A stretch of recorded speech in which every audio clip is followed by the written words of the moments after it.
Hello, and welcome back to Umbral Dread. Before we begin, take a moment to leave a comment and tell me where you're listening from tonight. I always enjoy reading them. Just a quick note. There will be only 2 or 3 ads during the first 10 minutes. After that, you can enjoy the rest of the journey without interruption. If you enjoy slow, unsettling stories that draw you beyond the light and into the shadows, don't forget to like this video, subscribe, and turn on notifications so you never miss a new tale. Now, get comfortable. Let your body become completely still, and allow the sounds of the outside world to slowly fade into silence. Tonight, the shadows are waiting, and beyond them, a forgotten story begins. So close your eyes, listen carefully, and let yourself descend into Umbral Dread. Let's begin. Story 1, when I was a kid, I spent almost all of my free time playing in the woods behind my parents' house. Those woods were my safe place. Whenever the world felt too loud, too busy, or too confusing, I could disappear beneath the trees, and everything would become quiet again. There were no teachers telling me what to do, no homework waiting on the kitchen table, and no adults reminding me about responsibilities. Out there, I could be anything I wanted. I built forts out of fallen branches and old pieces of wood. I followed the creek for hours, pretending I was an explorer, discovering some hidden land that no one else had ever seen. Sometimes I imagined that the trees were ancient giants watching over me. Other times, I created whole kingdoms in my head, filling the forest with knights, monsters, secret villages, and magical creatures.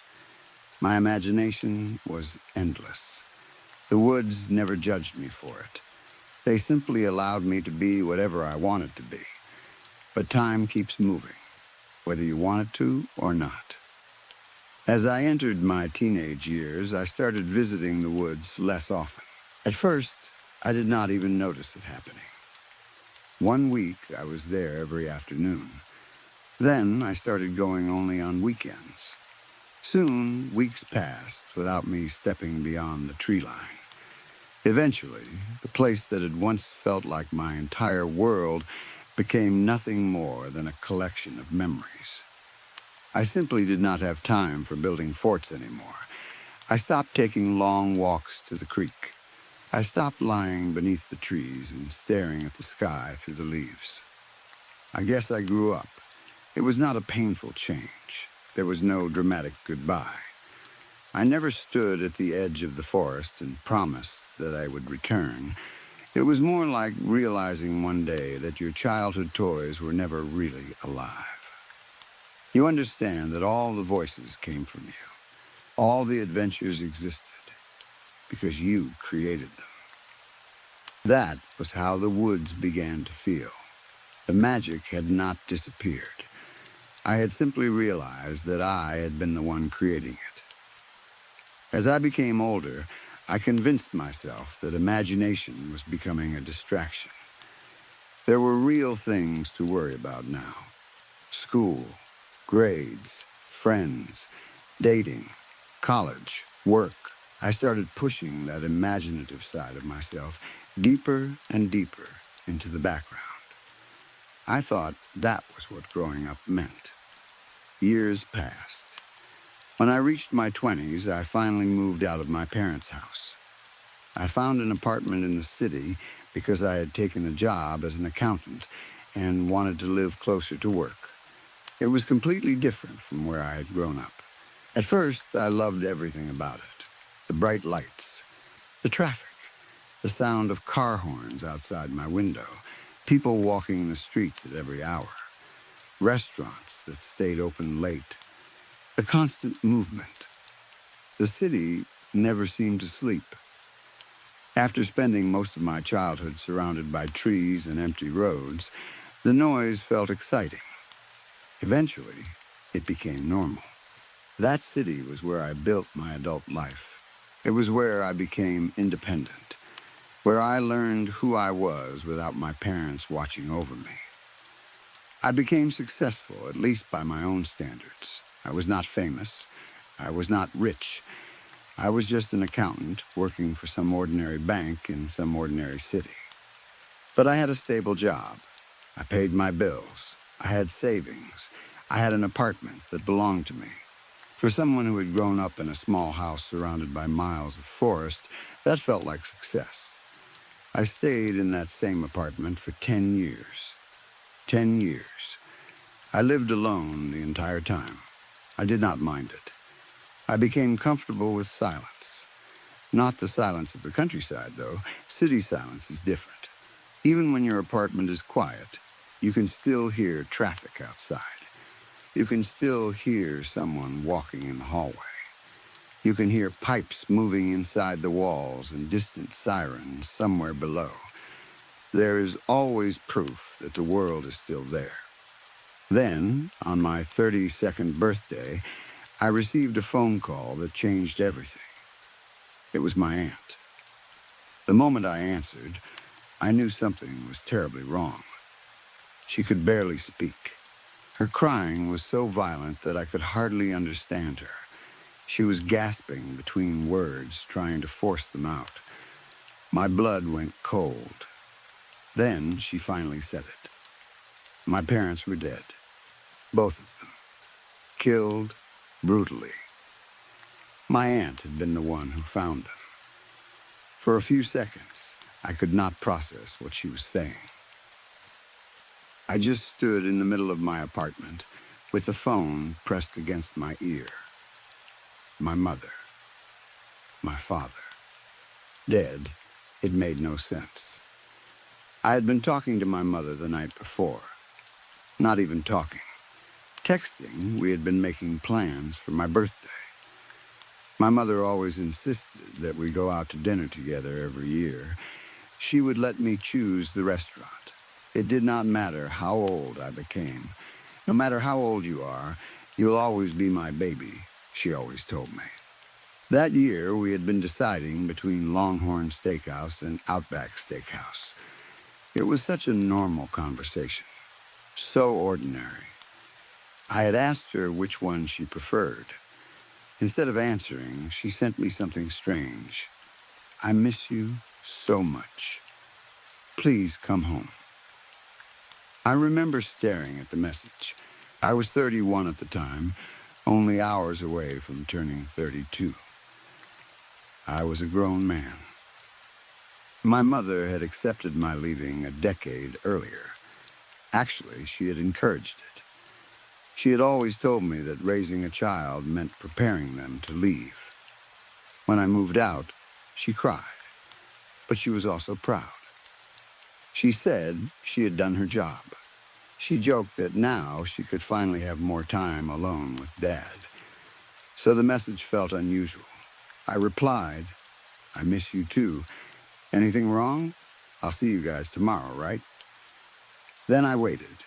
The little gray typing bubbles appeared. They disappeared, then appeared again. For almost 5 minutes, I watched them come and go.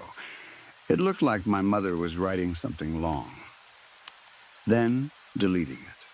Then trying again. Eventually, she sent only 2 words. Come home. I was confused, but I was not frightened. Not yet. I assumed she was feeling emotional about my birthday. Maybe she missed having me around.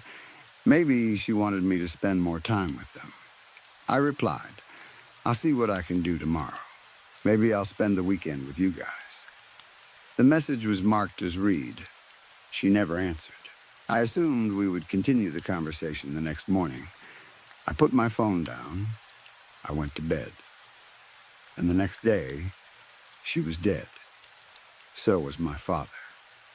According to my aunt, she had found them near the tree line behind the house. They were just lying there, dead in the woods. She was too hysterical to tell me much more. My imagination did the rest. I imagined blood, flies, broken bodies lying among dead leaves. I hated myself for imagining it. But once the image entered my mind, I could not remove it. There was no question about whether I would return home. I called my boss immediately. I told him what had happened. He was incredibly understanding. Take as much time as you need, he told me. Come back when you feel like you can come back. I thanked him more times than necessary. Then I packed a bag. I had no idea how long I would stay. A few days, a week, maybe longer. I just wanted to be prepared. The drive back took around 3 hours. As I left the city, the landscape slowly changed. The skyscrapers disappeared first. Then came the suburbs. After that, fields, then forests. The farther I drove, the more memories returned. I remembered growing up in the countryside of Georgia, not far from the Blue Ridge Mountains. Life had felt smaller there. Simpler, my parents had guided me through every stage of childhood. They encouraged me to grow, to leave, to see more of the world. They had never tried to keep me trapped at home. Tree after tree passed my window. Eventually, my thoughts returned to the woods. My woods, the place where I had spent so much of my childhood. I suddenly realized that part of my life was truly over. Until that moment, somewhere in my mind, my childhood had still existed because my parents were still there. The house was still there. The woods were still there. I could always go back. Now, my parents were gone. All I had left were memories. Tears filled my eyes. Before long, I was crying so hard that I had to slow down. I drove like that for miles. After nearly 3 hours, I finally turned onto the old dirt road leading toward my parents' house. My heart immediately began pounding. I was not ready, but there was no way to prepare myself. So I kept driving. The house slowly appeared through the trees, that old wooden house where I had grown up. With every part of it that rose into view beyond my windshield, my chest tightened. The porch, the roof, the windows. Everything looked familiar. Everything looked wrong. When I pulled into the driveway, I saw my aunt and uncle sitting on the porch. My uncle had his arms around my aunt. He was gently rocking her back and forth. I parked and immediately stepped out. As I closed my car door, I heard something. My name. Donovan. I froze. The voice had come from behind me, from the trees. I turned around. Nothing, only branches moving and the cold night breeze. I stared for several seconds. Then I shook my head. Grief, exhaustion, stress, that was all. I walked toward the porch. My aunt stood and immediately wrapped her arms around me. She started crying again. I hugged both her and my uncle. For a while, none of us said much. Eventually, we began sharing memories, stories about my mother, things my father had done. For brief moments, we even laughed.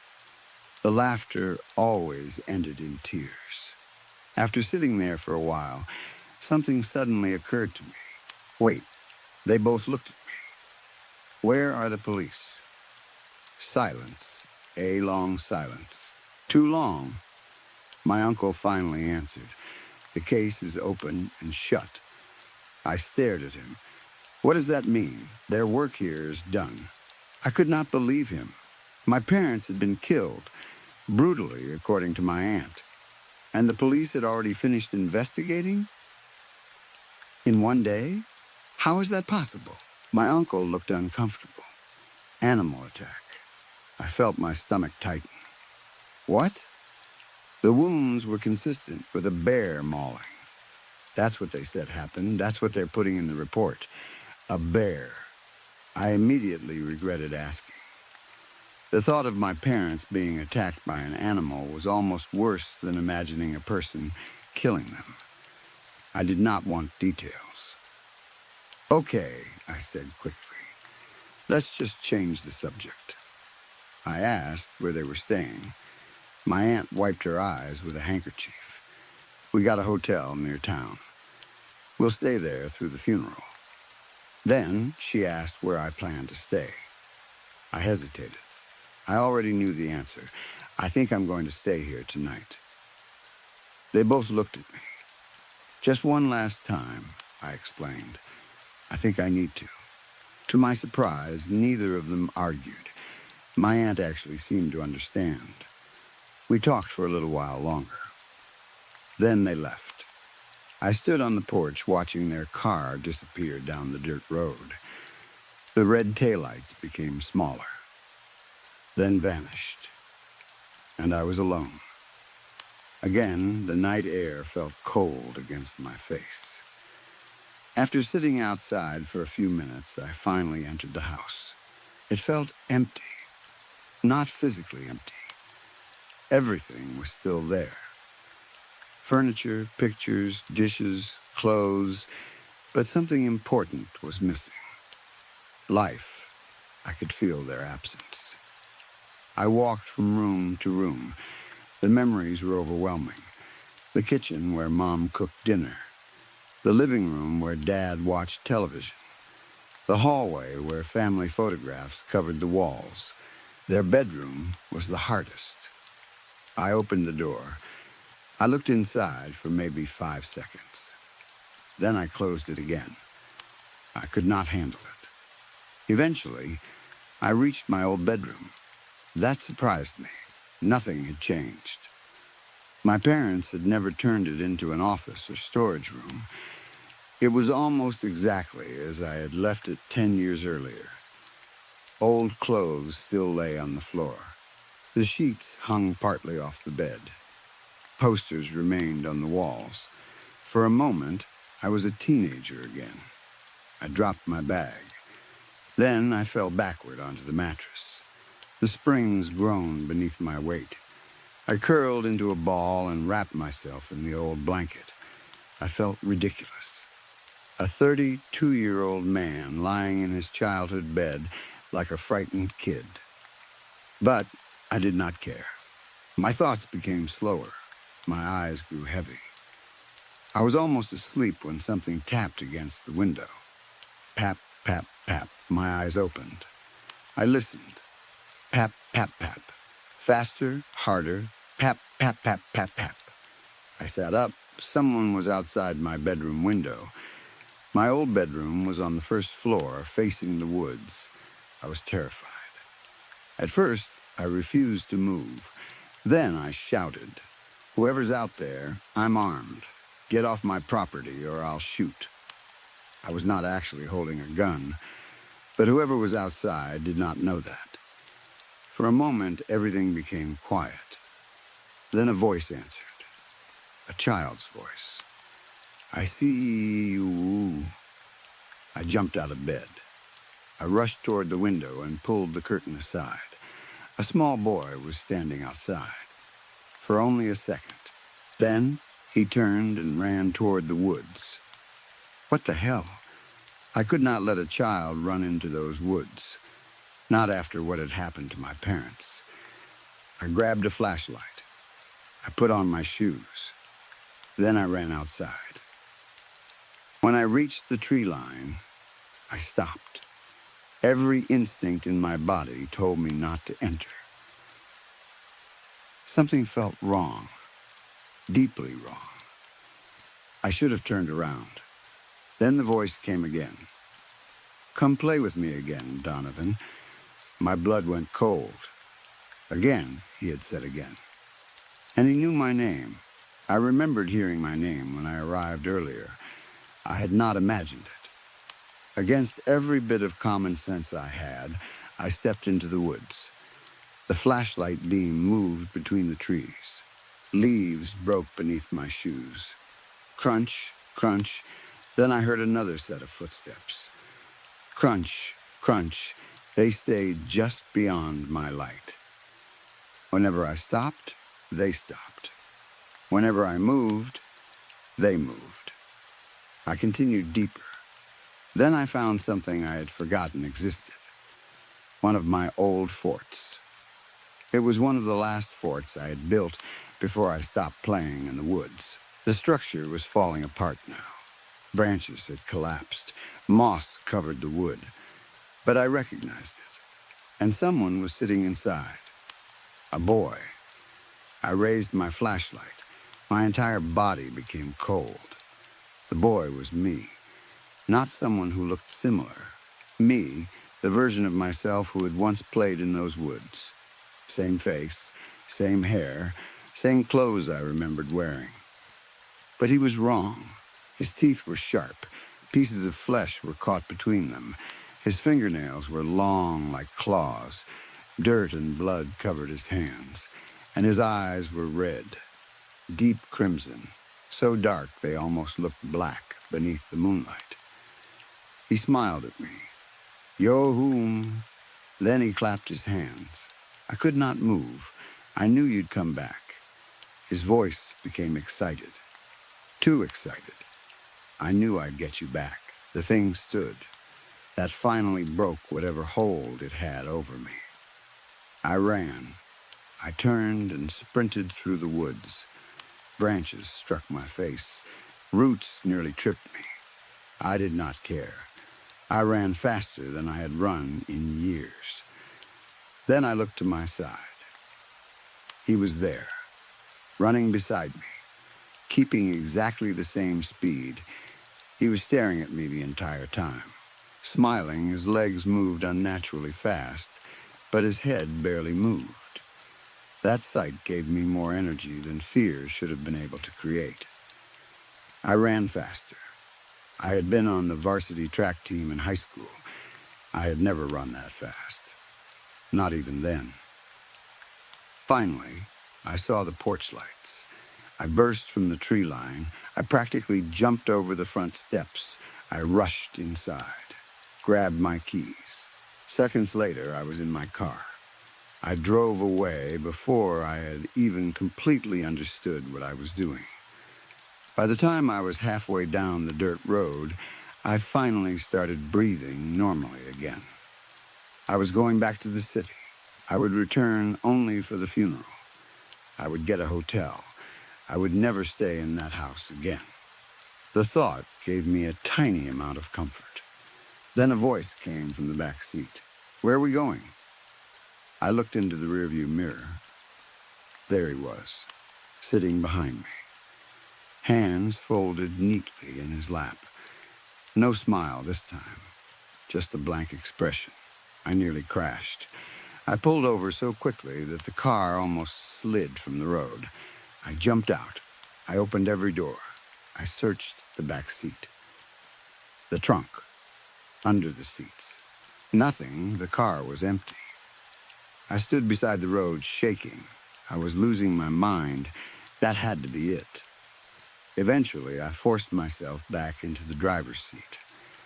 I drove the rest of the way to the city without stopping. Nothing else happened.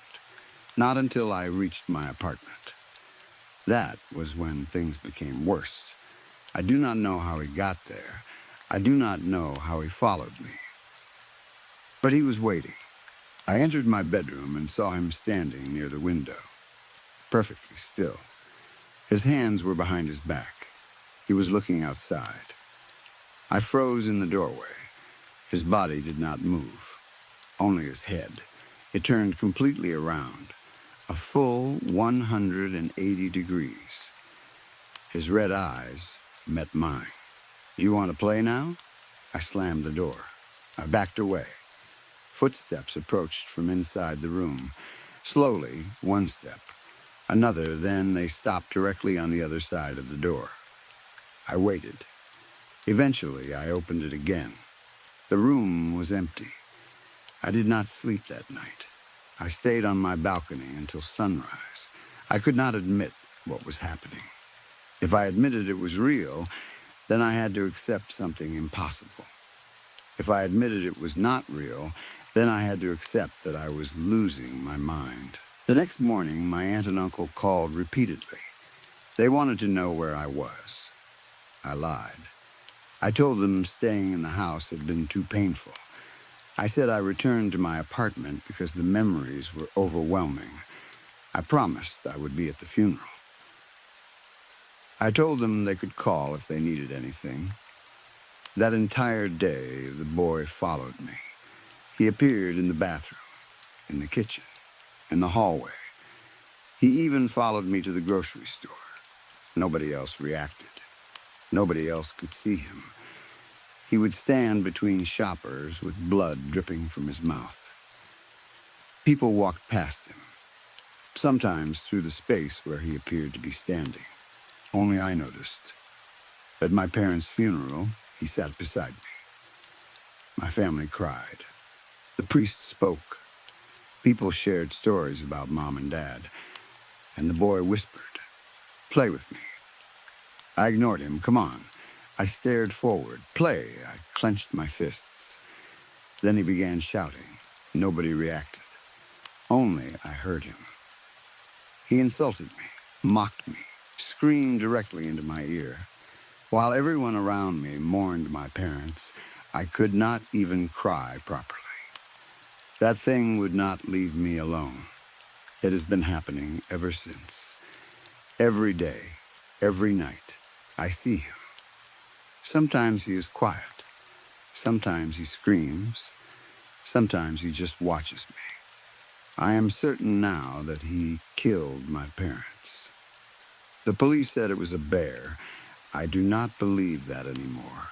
I think my mother knew something was wrong. That was why she texted me. "I miss you so much. Please come home." Then later, "Come home." Maybe she saw him. Maybe she knew he had returned. Maybe she knew he was waiting for me. I keep thinking about my childhood, about all those hours I spent alone in the woods, about the games I played, the imaginary friends I created, the voices I gave to things that were never alive. At least I thought they were never alive. What if I was wrong? What if I created something out there? Or what if something was already there, and all I did was give it a face? My face.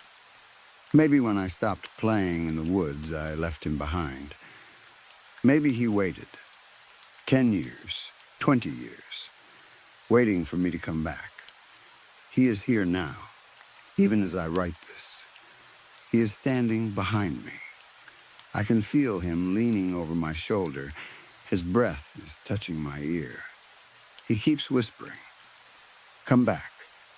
I am trying to ignore him. "Come play." I know I should not listen. "Come back to the woods." I know what happened to my parents. I know what he is. At least I think I do. But he will not stop.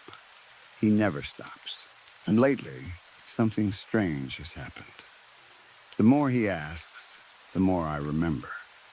The forts, the creek, the adventures, the freedom. I remember how happy I was before I grew up, before school and work and bills, before 10 silent years alone in an apartment, before my parents died. He keeps telling me that we can play again, that everything can be like it used to be. I know he is lying. I know that. But I am tired, so tired. He is whispering again. He says the woods are waiting. He says my parents are there too. I do not believe him. I cannot believe him. But I think I am finally going to go with him. Story 2. I love my boyfriend. That is the first thing I need to make clear.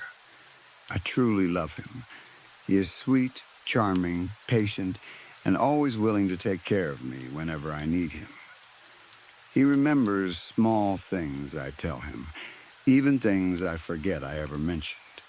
If I am sick, he brings me soup. If I have a bad day, he listens without interrupting. If I cannot sleep, he sits beside me and talks until my eyes become heavy. He also works as a librarian, which means he always has a book to recommend. It does not matter what kind of mood I am in. Somehow, He always knows what I should read. Romance, mystery, fantasy, history, true crime. He knows everything. Sometimes I joke that he has probably read every book ever written. He always laughs and tells me he is working on it. My friends love him too. Actually, saying they love him might be an understatement. They adore him. Whenever we all go out together, my friends somehow end up spending more time talking to him than they do talking to me. They tell me how lucky I am. One of my closest friends once called him a Disney prince. The name stuck. Now they all use it. There's your Disney prince. Your Disney prince is here. Does your Disney prince have any single friends? I always laugh. And honestly, it makes me happy. Why would it not? I love my boyfriend, and the people closest to me think he is wonderful. That should be perfect. I should feel lucky. For the most part, I do. That is why I feel so guilty about the suspicion that has been growing inside me. Calling it a slight suspicion would be extremely generous. It is not slight. It is huge. It has become impossible to ignore. I have not told anyone. Not my friends. Not my parents. Not the police. Nobody. Because what am I supposed to say? My sweet, charming librarian boyfriend might be a murderer? The same man everyone thinks is kind and gentle? The man who opens doors for strangers and remembers old ladies' favorite authors at the library? It sounds ridiculous. It sounds like the beginning of some terrible crime movie. But I cannot ignore what I have seen, no matter how badly I want to. I cannot ignore the books. That was the first thing. At least it was the first thing that made me uncomfortable. One night, I woke up around 2 in the morning and realized he was not in bed. That was unusual. He usually sleeps deeply. Sometimes I have to shake him several times just to wake him up. I assumed he had gone to the bathroom. Then I noticed a light coming from downstairs. I got out of bed and walked quietly into the hallway. The house was silent. When I reached the bottom of the stairs, I saw him sitting at the kitchen table. He was reading. That should not have surprised me. He is a librarian. Books are basically his entire life. But the title caught my attention. It was something about criminal investigations. Another book beside him appeared to be about decomposition. I did not think much about it at first. He reads everything. That was always one of the things I liked about him. Then I saw another book a few days later. This one was specifically about hiding bodies. I laughed when I noticed the title. What are you reading now? He immediately closed it, too quickly. His smile appeared a second later. Just research. Research for what? He shrugged. Curiosity, I accepted the answer. Why would I not? People read strange things all the time. True crime is popular. Murder mysteries are popular. Maybe he was just interested in the subject. Then the books became more specific. How investigators find hidden graves. How long blood evidence can survive. How criminals get caught. How murderers make mistakes. How to clean crime scenes. At least one book was about getting away with murder. I know how that sounds. But again, he is a librarian. If anyone could have a reasonable excuse for reading disturbing books, it would be him. So I ignored it. Then I found the blood. I am almost certain it was blood. It had dried into a dark reddish-brown stain on the edge of one of the books. There was another stain on the back cover. When I asked him about it, he took the book out of my hands immediately. Probably coffee. It did not look like coffee. I told him that. He smiled. Then maybe someone got a paper cut. He carried the book away before I could inspect it more closely. Later, I searched for it. It was gone.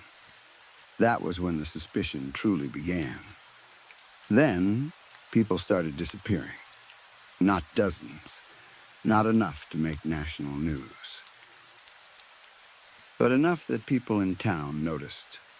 The first person was a young man. Then, a woman. Then another person several months later. There were missing posters in stores, posts online, families asking for information. The police said they were investigating. Nothing seemed to connect the disappearances. Different ages, different backgrounds, different parts of town. Still, every time another person disappeared, I felt something cold settle inside my stomach. I kept telling myself I was being paranoid. The books meant nothing. The blood could have been anything. My boyfriend was kind. My boyfriend loved me. My boyfriend was a librarian. Librarians do not secretly murder people. Except, of course, jobs do not prevent anyone from becoming a murderer. I knew that. And my instincts kept screaming at me. Something is wrong. Something is very wrong. Eventually, that feeling became impossible to ignore. I began paying closer attention to him, his schedule, his clothes, his behavior. Every normal thing suddenly seemed suspicious. If he came home late, I wondered where he had been. If he took a shower immediately after arriving home, I wondered what he was washing away. If he did laundry at an unusual time, I wondered why. I hated myself for thinking this way. I hated looking at someone I loved and wondering whether his hands had hurt another person. Some nights, I would lie beside him while he slept and study his face. He looked peaceful, completely harmless. I would remember the way he smiled at me, the way he held my hand, the way he brought me books he thought I would enjoy. Then I would think about the missing people. I would think about the books. I would think about the dried blood. My mind went back and forth until I felt sick. Part of me wanted to tell someone. But what evidence did I actually have? None. Not real evidence. I could go to the police and say my boyfriend reads books about murder. They would probably stare at me. He works in a library. Of course he reads. I could tell them about the blood. He could easily explain that too. A paper cut, a nosebleed. Food, paint, anything. And what would I say after that? My intuition tells me he might be a killer. That would make me sound insane. I imagined the officers exchanging looks.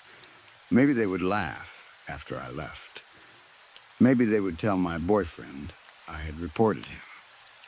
Then what? If I was wrong, I could destroy my relationship. I could destroy his reputation. I could lose someone I loved because I was paranoid. And if I was right, that thought was much worse. If I was right, and the police spoke to him before they had evidence, he would know I suspected him. He would know I had betrayed him. He would know I was afraid.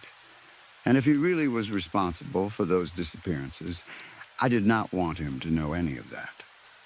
So I decided to find proof myself. I knew how stupid that was.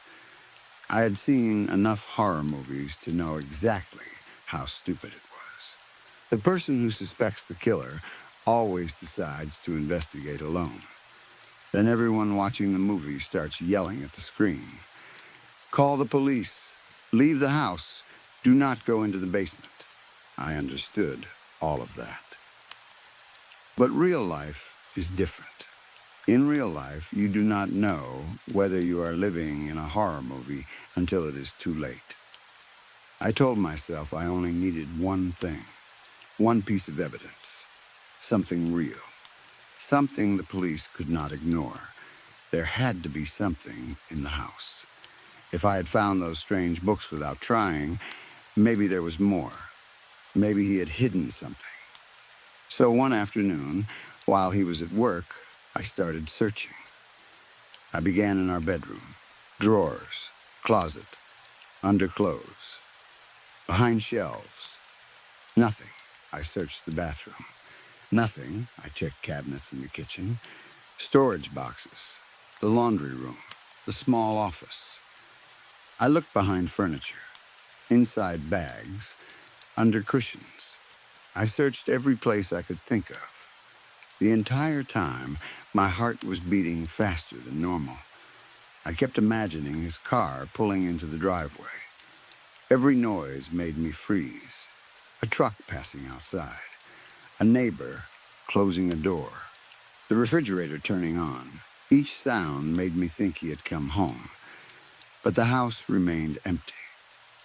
After more than an hour, I found nothing. Not a knife, not bloody clothes, not photographs.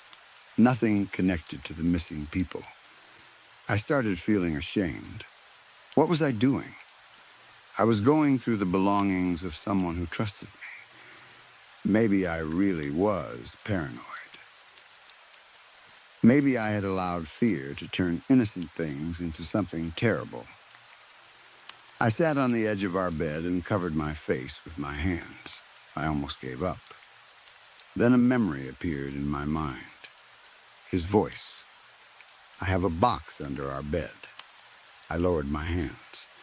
I remembered the conversation clearly. It had happened months earlier. He had been unusually serious. It's a really special box, he had told me. I remembered laughing. What's in it? Family things. What kind of family things? Just sentimental objects. Then his expression had changed. Please don't try to open it. I had thought he was being strange. Still, everyone deserves privacy. So I agreed. But he had not stopped there. He mentioned the box again later. And again. Each time, the warning was almost identical. Do not open it. Respect my boundaries. It is personal. It belongs to my family. At the time, I thought he was simply protective of something emotional. Maybe photographs, letters, something from a dead relative. Now the memory felt different. He had been too serious, too careful, too determined to make sure I never looked inside. I dropped to the floor. There it was, a box pushed far beneath the bed. I reached under and dragged it toward me. My hands were shaking. The box was heavier than I expected. It looked ordinary. That almost made it worse. I pulled it into my lap and tried to open it. Locked, of course. There was a small keypad built into the lock. A code. I stared at it. 4 digits. I tried our anniversary. Nothing. I tried his birthday. Wrong, my birthday. Wrong, I stopped.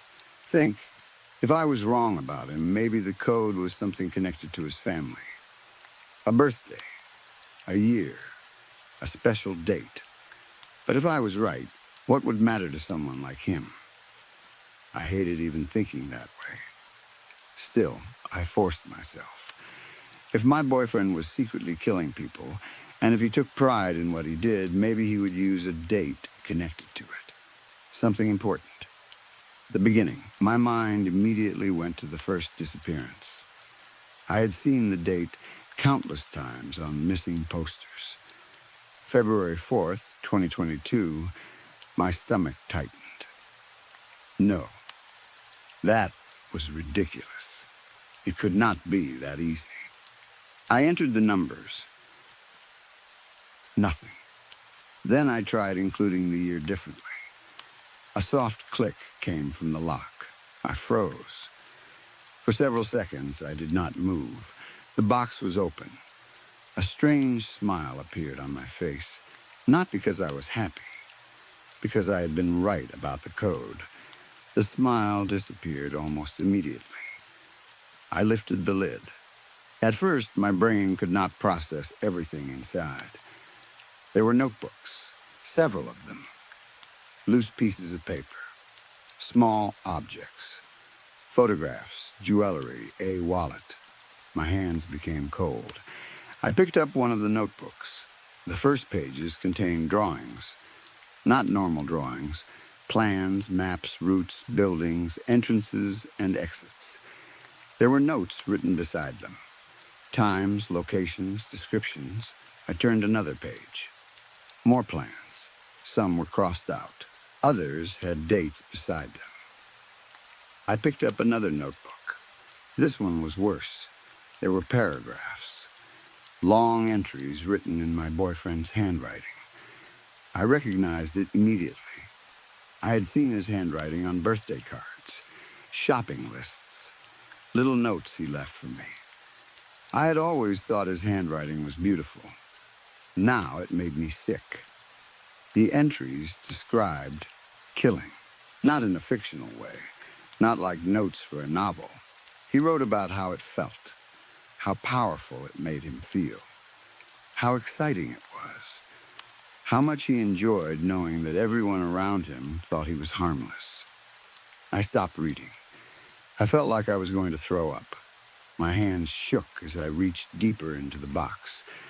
There were personal belongings, things that did not belong to him. A necklace, a watch, a driver's license. I picked it up. The face staring back at me was familiar. I had seen it on a missing poster. The room seemed to tilt. No. The word left my mouth before I realized I had spoken. I looked at the other objects. They had to belong to the victims. Trophies. That was what killers kept, was it not? Souvenirs. Proof of what they had done. My vision blurred. I had been right. I had known deep down that something was wrong, but I had never truly wanted confirmation. Some part of me had expected to open the box and find old family photographs, letters from his grandmother, childhood toys, something innocent, something that would make me feel terrible for doubting him. Instead, I had found evidence that the man I loved was a monster. Tears filled my eyes. I could barely breathe. Every memory of him suddenly felt corrupted. Every kiss, every hug, every sweet word. Had any of it been real? When he held me, had those same hands already killed someone? When he recommended mystery novels, had he been laughing inside because he knew more about murder than anyone around him? When my friends called him a Disney prince, had he enjoyed the joke? My chest tightened. Then I saw another page, a list. Names, dates. Some of the names belonged to people who had gone missing. I recognized them. I let out a scream. It escaped before I could stop it. I covered my mouth immediately.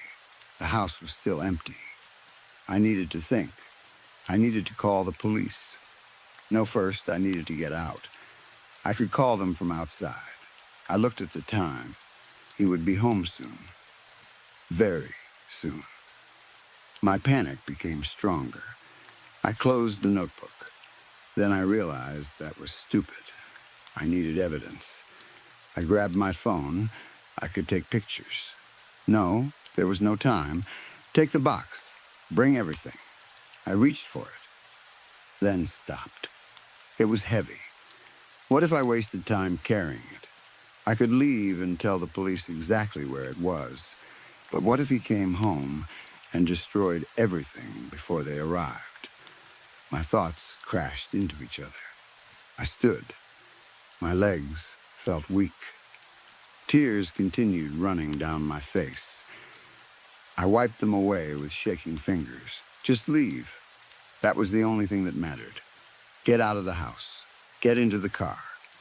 Drive somewhere safe. Call the police. I took one step toward the bedroom door. Then a voice spoke behind me. Not leaving so fast, are we? Every muscle in my body stopped. My heart seemed to forget how to beat. I knew that voice. I turned slowly. My boyfriend stood in the doorway. I had not heard the front door. I had not heard footsteps. Nothing. He was simply there. For a moment, he looked exactly the same as always. The same handsome face, the same calm eyes, the same man my friends called a Disney prince. Then I looked at his expression.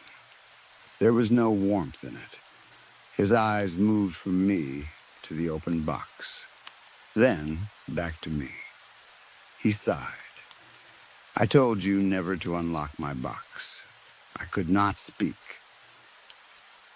My mouth felt dry. I told you, he continued, under no circumstances. He stepped into the bedroom. I stepped backward. The back of my leg hit the bed. I can explain, I said. The words sounded ridiculous the moment they left my mouth. Explain what? That I had discovered he was a murderer? That I was sorry for invading his privacy? He looked almost disappointed. Then he frowned. No, his voice was quiet. He took another step toward me. I moved sideways. He matched my movement. You don't need to explain. The sweetness in his voice was gone. I had never heard him speak like this before. It made my skin crawl. I was hoping you would listen to me. He glanced at the box again. I really was. My hand tightened around my phone. I tried not to let him notice. He did. His eyes dropped toward it.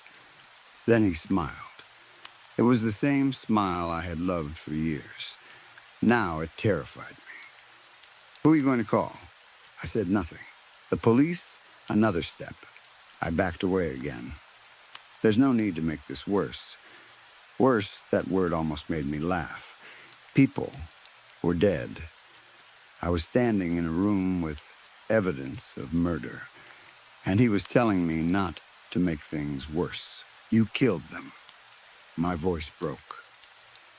He stopped. For a moment, neither of us moved.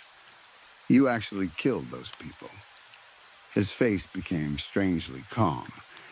The expression frightened me more than anger would have. He looked at me the way someone might look at a child who had finally solved an easy puzzle.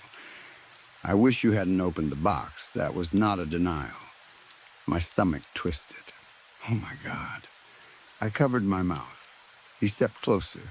I raised my phone. Stay away from me. He stopped again. His eyes moved toward the phone.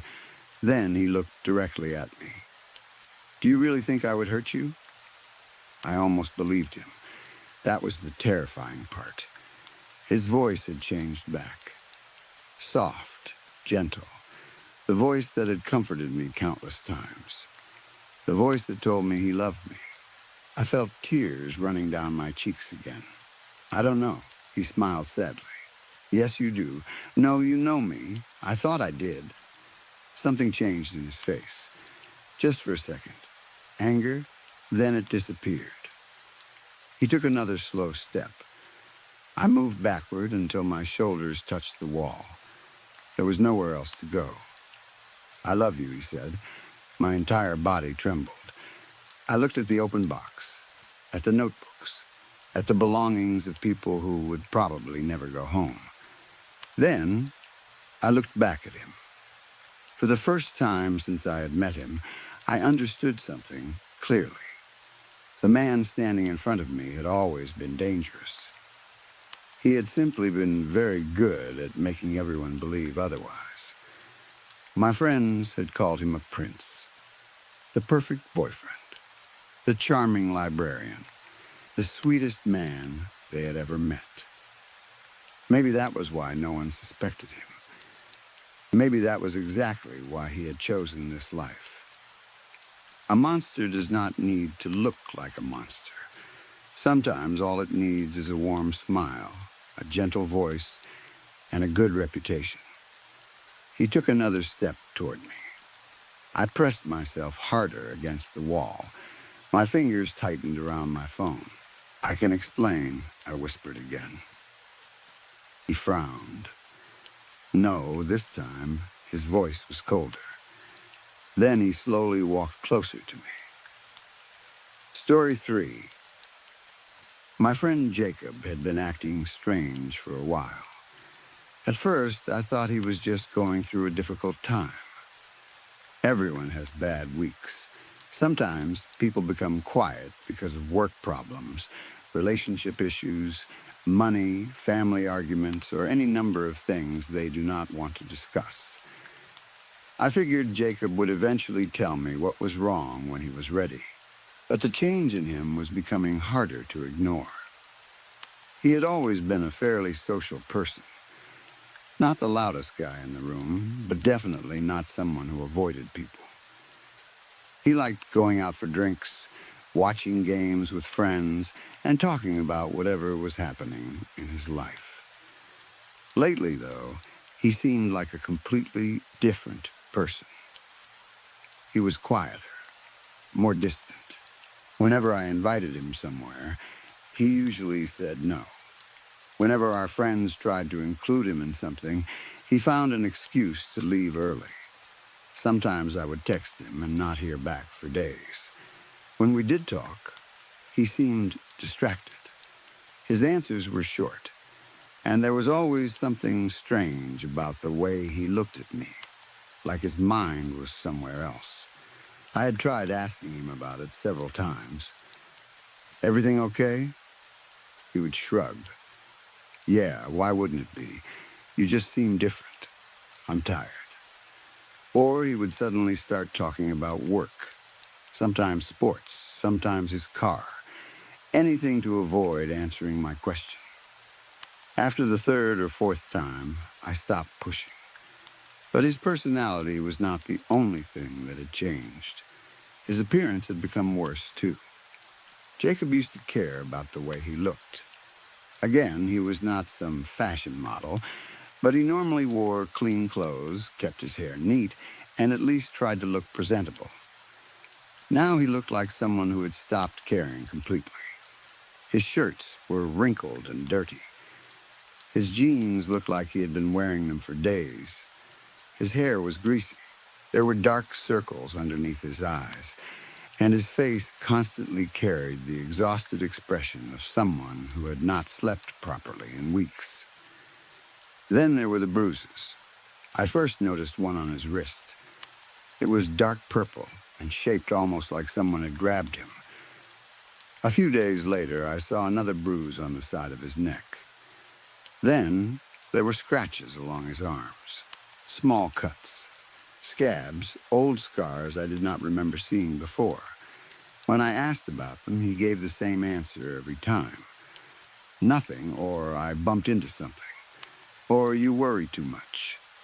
The smell was even harder to ignore. Jacob clearly was not showering regularly. Whenever he came close, there was a thick, sour odor around him.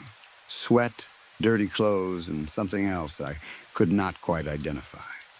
Sometimes it smelled almost rotten. I felt bad even thinking that about my friend, but there was no polite way to describe it. He smelled terrible. By that point, I was genuinely worried. Something had happened to him. I did not know what, but I was certain of it. Maybe he was depressed. Maybe he had gotten addicted to something. Maybe he owed someone money. Maybe someone was hurting him. My imagination kept coming up with different explanations. None of them were good. I decided that if I wanted him to talk, I needed to get him somewhere relaxed. Somewhere he would not feel like I was questioning him. So I asked him to meet me at a bar. It took a lot of convincing. He said he was busy.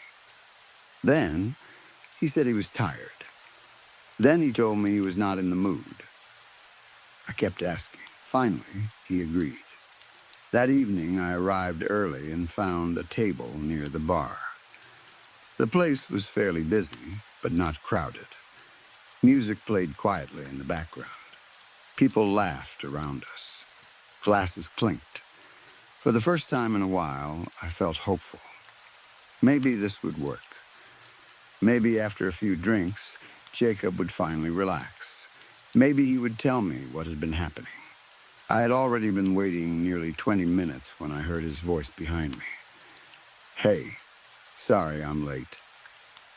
Traffic was a bitch. I turned around. For a second, I barely recognized him. He looked even worse than the last time I had seen him. His clothes were dirty. His shirt hung loosely from his shoulders. His face looked pale and exhausted. There was a bruise near his cheekbone. Another dark mark disappeared beneath the collar of his shirt. His eyes looked empty. And the smell hit me immediately. He had definitely not showered. I forced myself not to react. "Don't worry about it," I said. "Happens to the best of us." Jacob sat down across from me. He did not smile. He barely looked around. He simply stared at the table with a blank expression. The silence quickly became uncomfortable. I tried to sound cheerful. "Ready for a drink?" He slowly looked up at me. Sure, I waved to the bartender and ordered several drinks. When they arrived, I pushed a couple toward Jacob. He stared at them. "Wow. What? That's a lot of alcohol." I smiled. "Exactly. We're supposed to have fun tonight." That was only partly true. The real reason was simple. I wanted him to drink enough to loosen up. Jacob had always been more talkative after a few drinks. If he was hiding something, I hoped the alcohol might lower his guard. He gave me a suspicious look. Then he grabbed one of the drinks. Without saying anything, he finished the entire thing. I laughed. "Damn," he put the empty glass down. "You wanted me to drink. I didn't say you had to destroy it in 3 seconds." For the first time that night, his mouth moved slightly. Not quite a smile, but close. I took that as a good sign. We started talking. At first, the conversation was boring. Work, coworkers, office problems. Jacob complained about a guy he worked with who never stopped talking. I told him about my boss. Then we moved on to family. Nothing unusual. He mentioned his mother briefly. Then his father. The way he talked about them made everything sound normal. Alive, fine. He even said something about needing to help his dad fix something at their house. I did not think anything of it. At the time, why would I?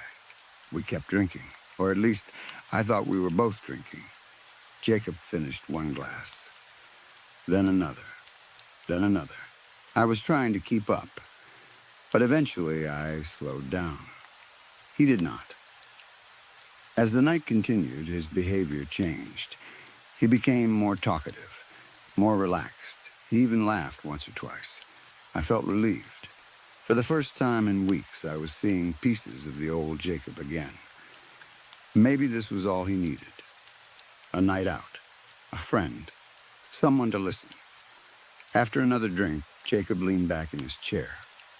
"Hey man, yeah? I gotta thank you for this." I smiled. "No problem." No, seriously, his voice had become slightly louder. "This is the most fun I've had since the incident." I stopped smiling. "The incident?" Jacob looked at me. Then he started laughing. Not normal laughter. He laughed hard, too hard. His shoulders shook. He threw his head back. People at nearby tables turned to look at us. I glanced around, embarrassed. Jacob continued laughing for almost a full minute. Eventually, he wiped his eyes. "You don't remember?" I frowned. "Remember what?" He stared at me as if I were joking. "The incident." I had no idea what he was talking about, but something in his expression made me nervous. Maybe this was it. Maybe this was the reason he had changed. I decided to pretend I already knew. People sometimes opened up more easily when they thought you remembered the basic story. "I think I remember you mentioning something," I lied. Jacob leaned forward. "Yeah? Yeah, but remind me. It's been a while." His smile widened. I immediately regretted saying it. Something about the way he looked at me felt wrong. He moved his chair closer. Then he leaned toward my ear. The smell of his breath almost made me turn away. It was terrible, not just alcohol, something sour, something stale. I forced myself not to move. Jacob whispered, "I killed them." For a second, I thought I had heard him wrong. I pulled back. "What?" His smile remained. "I killed them." My stomach tightened. "Killed who?" He looked pleased by my reaction. "My mom and dad." I stared at him. The sounds of the bar suddenly seemed distant. People laughing, music, glasses, everything faded behind those four words. My mom and dad. I tried to understand. His parents? Dead? That made no sense. No one had said anything. Jacob had been talking about them like they were alive. Just minutes earlier, he had mentioned his father. I laughed nervously. It sounded fake, even to me. Very funny. Jacob did not laugh. "You really don't remember?" "Remember what?" "I told you." "When?" "A couple weeks ago." "No, you didn't." He tilted his head. "Yes, I did. I searched my memory. Nothing. There was no conversation about his parents being dead. No funeral. No phone call. No message. Nothing. I would remember something like that. I tried to convince myself that he was drunk. That had to be it. People said stupid things when they drank. Maybe he was confused. Maybe this was some kind of dark joke. "You're too drunk," I said. Jacob smiled. "Am I? I think you've had enough. You think I'm lying. I think you're drunk." His eyes stayed on mine. "It's a long story." I stood slightly, preparing to call it a night. Then he reached for his phone. "But I can prove it." My body went cold. "Prove what?" "That I killed them." He unlocked his phone. His fingers moved quickly across the screen. Too quickly. For someone who was supposedly drunk, his movements were surprisingly controlled. He scrolled through something, then stopped. Here, he turned the phone toward me. "Look," I looked. I wish I had not. My eyes understood the image before my brain could protect me. Two bodies. A man. A woman. Lying on the floor. I saw enough to recognize Jacob's parents. I had met them before. His mother had always been friendly to me. His father liked making terrible jokes. Now they were lying motionless inside what looked like their living room. Their bodies were clearly decomposing. The image was dark, but there was no mistake. Their skin, the discoloration, the condition of the bodies. They had been dead for a while. I looked away immediately. My stomach turned. No, my voice came out barely above a whisper. Jacob said nothing. I kept staring at the table.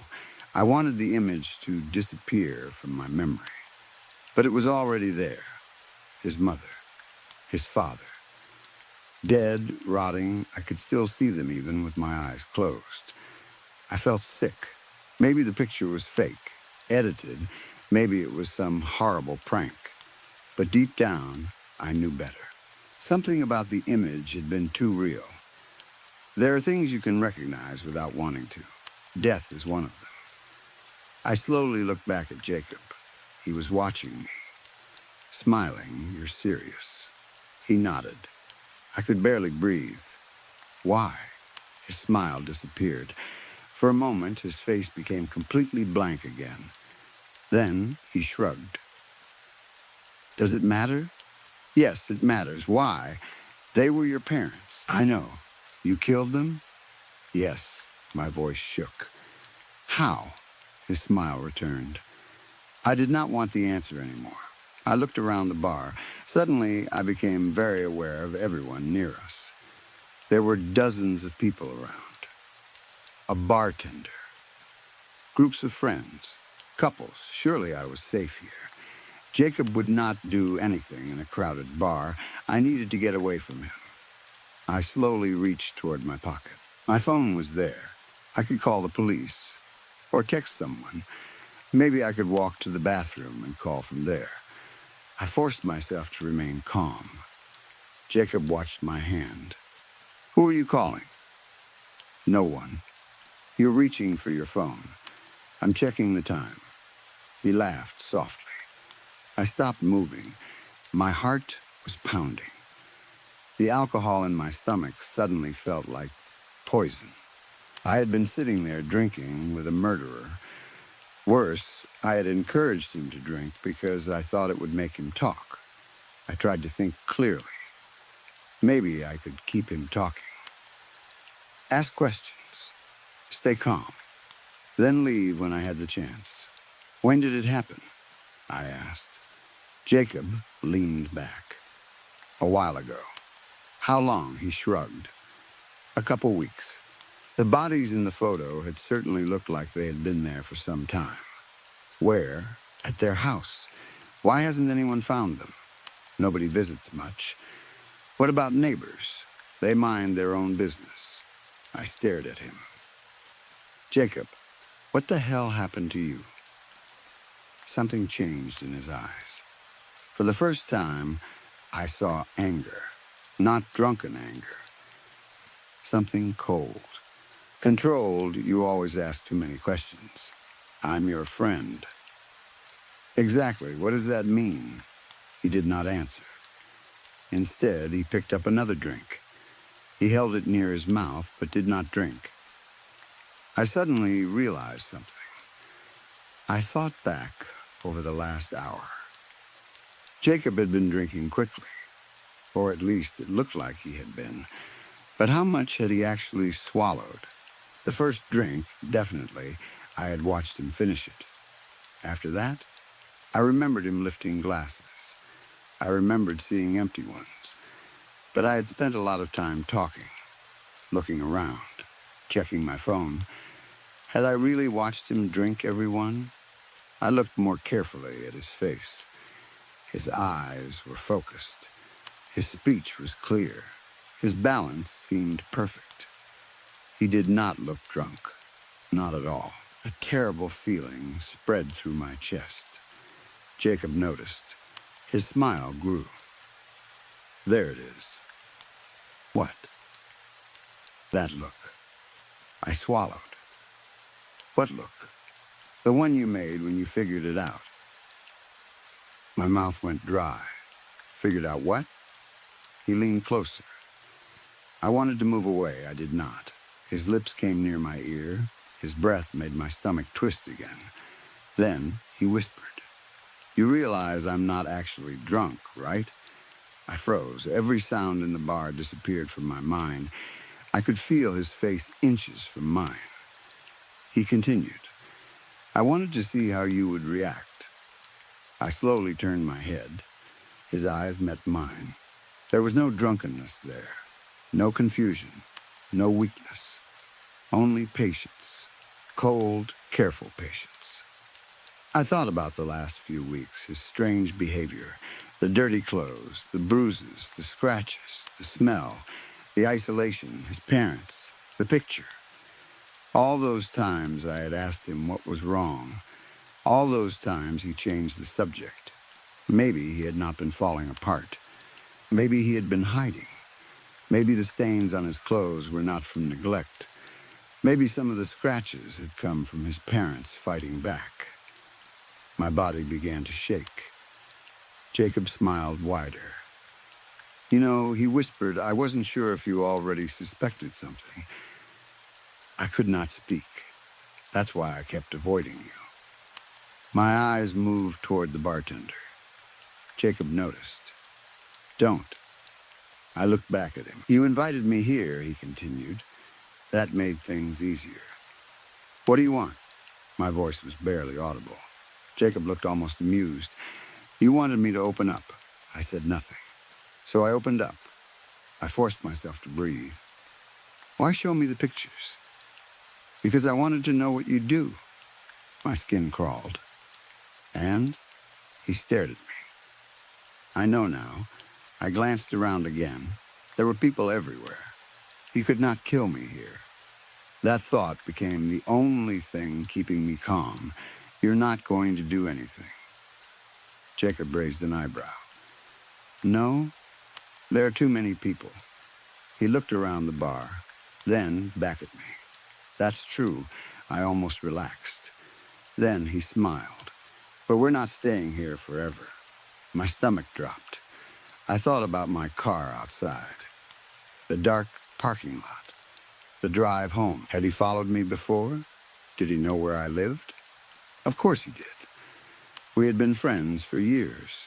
He knew my address, my routines, where I worked.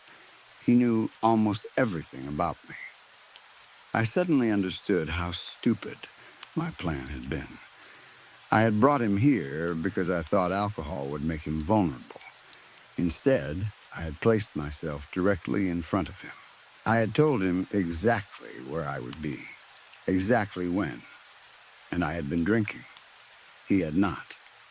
Jacob leaned closer one last time. His voice became almost gentle. I needed to see whether you were still my friend. I stared at him. And am I? He smiled. No. My heartbeat seemed to stop. He slowly reached for his jacket. For one terrifying second, I thought he had a weapon. Instead, he pulled out some cash. He placed it on the table. Then he stood. I remained frozen.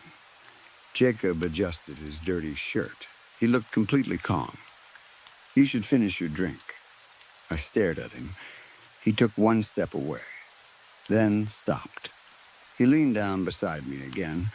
His lips brushed close to my ear. You realize I'm not actually drunk, right? I could smell that horrible breath again. I only wanted to see how you would react before you became my next victim. Then he walked away. I did not move. I watched him cross the bar. He did not stumble. He did not sway. He walked perfectly straight. When he reached the door, he turned back. He smiled at me. Then he disappeared outside. I immediately grabbed my phone. My hands shook so badly that I nearly dropped it. I called the police. I told them everything. The pictures, his confession, his parents, the threat. They told me to stay inside the bar. I did. I did not move from that table until officers arrived. 2 police cars pulled into the parking lot. They searched the area. Jacob was gone. His car was gone, too. Police went to his parents' house. They found the bodies, just like the pictures. Both had apparently been dead for weeks. I do not know exactly how they died. The police would not tell me everything. Maybe they thought I did not need to know. Maybe they were right. They searched Jacob's apartment. He was not there. They searched his workplace. Nothing. His phone was turned off. His car was later found abandoned near a highway. No sign of him. That was 3 days ago. The police keep telling me they are looking.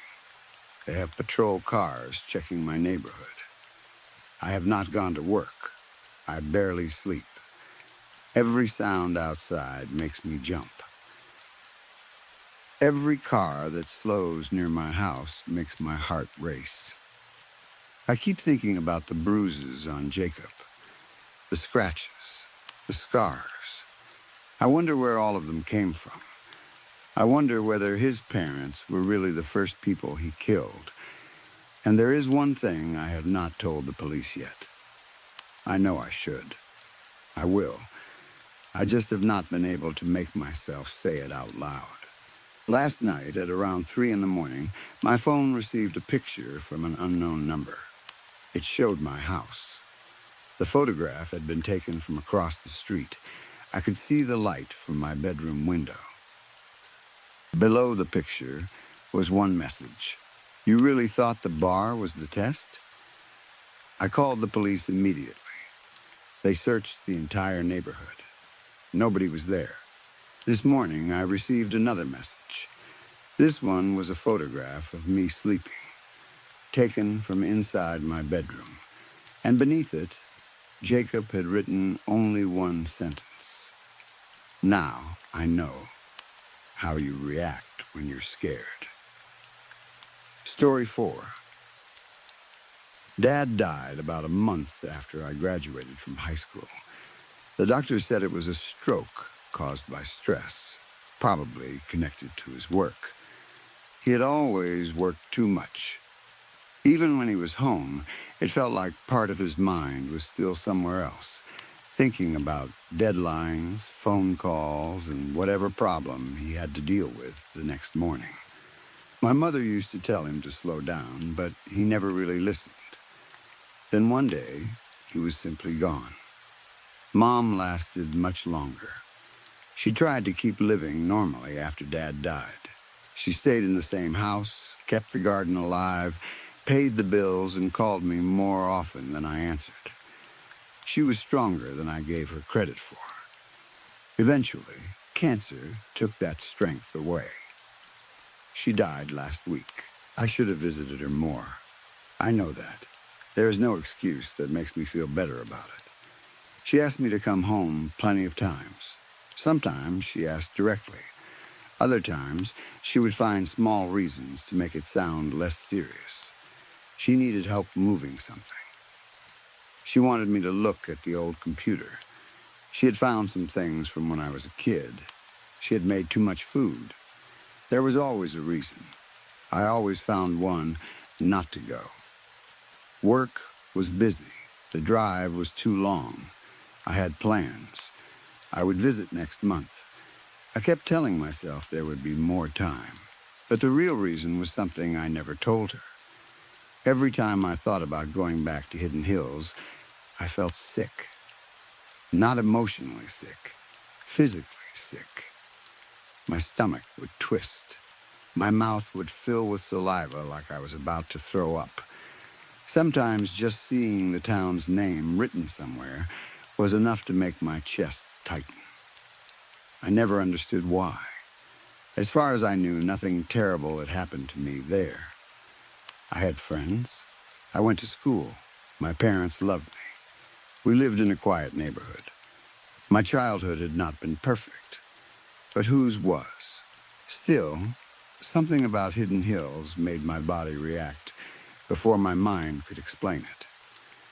So when Mom died and I was told I had to return to deal with the house, I delayed the trip as long as possible. The bank finally called and told me the property needed to be emptied by Friday. It was Monday.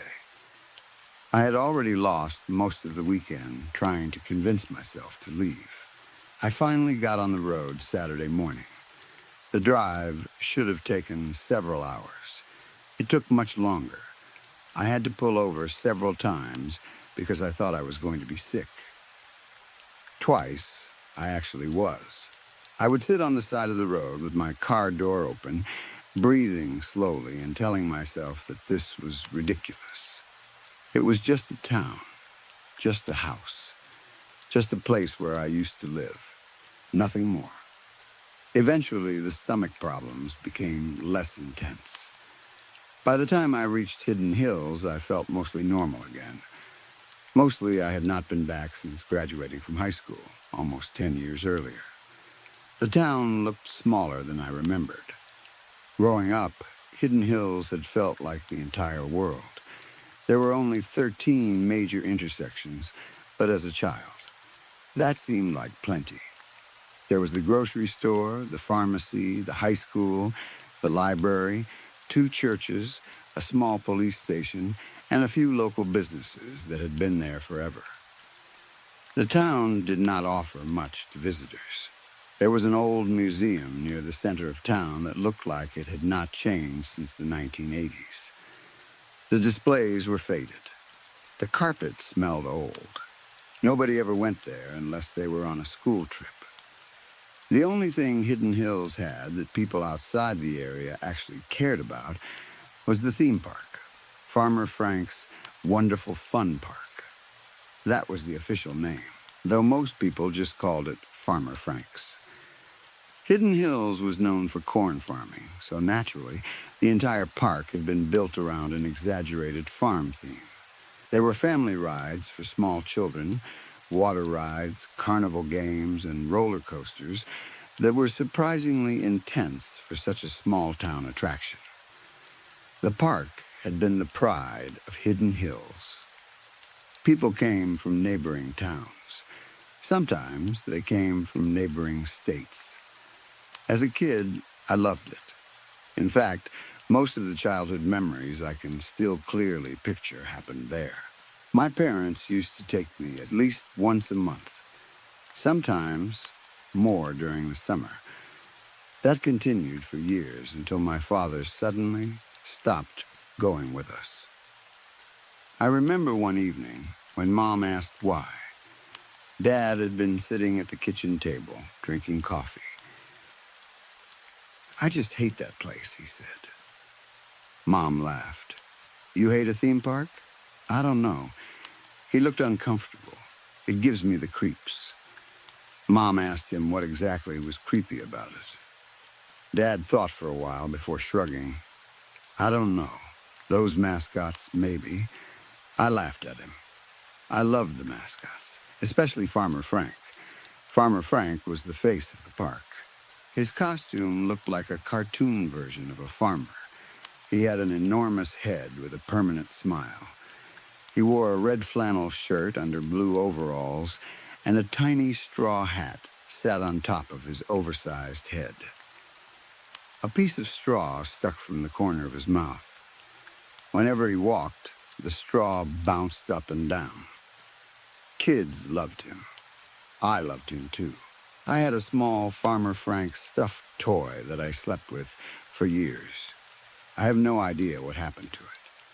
The park had several other characters. There was Corny the Cob, a giant walking ear of corn who acted as Farmer Frank's best friend. Then there was Pink Pigster, a cartoon pig with a huge, mischievous smile.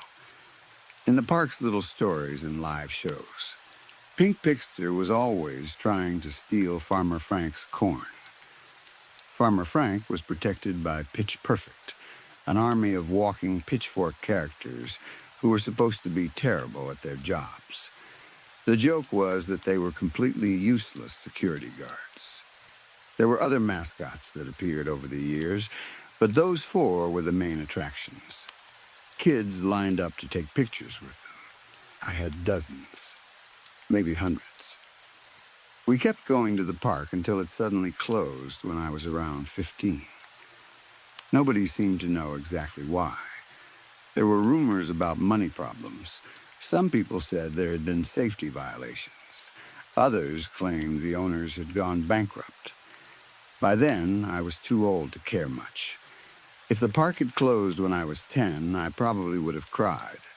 At 15, I barely noticed.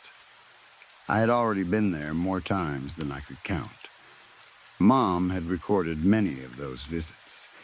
She carried a digital video camera everywhere when I was young.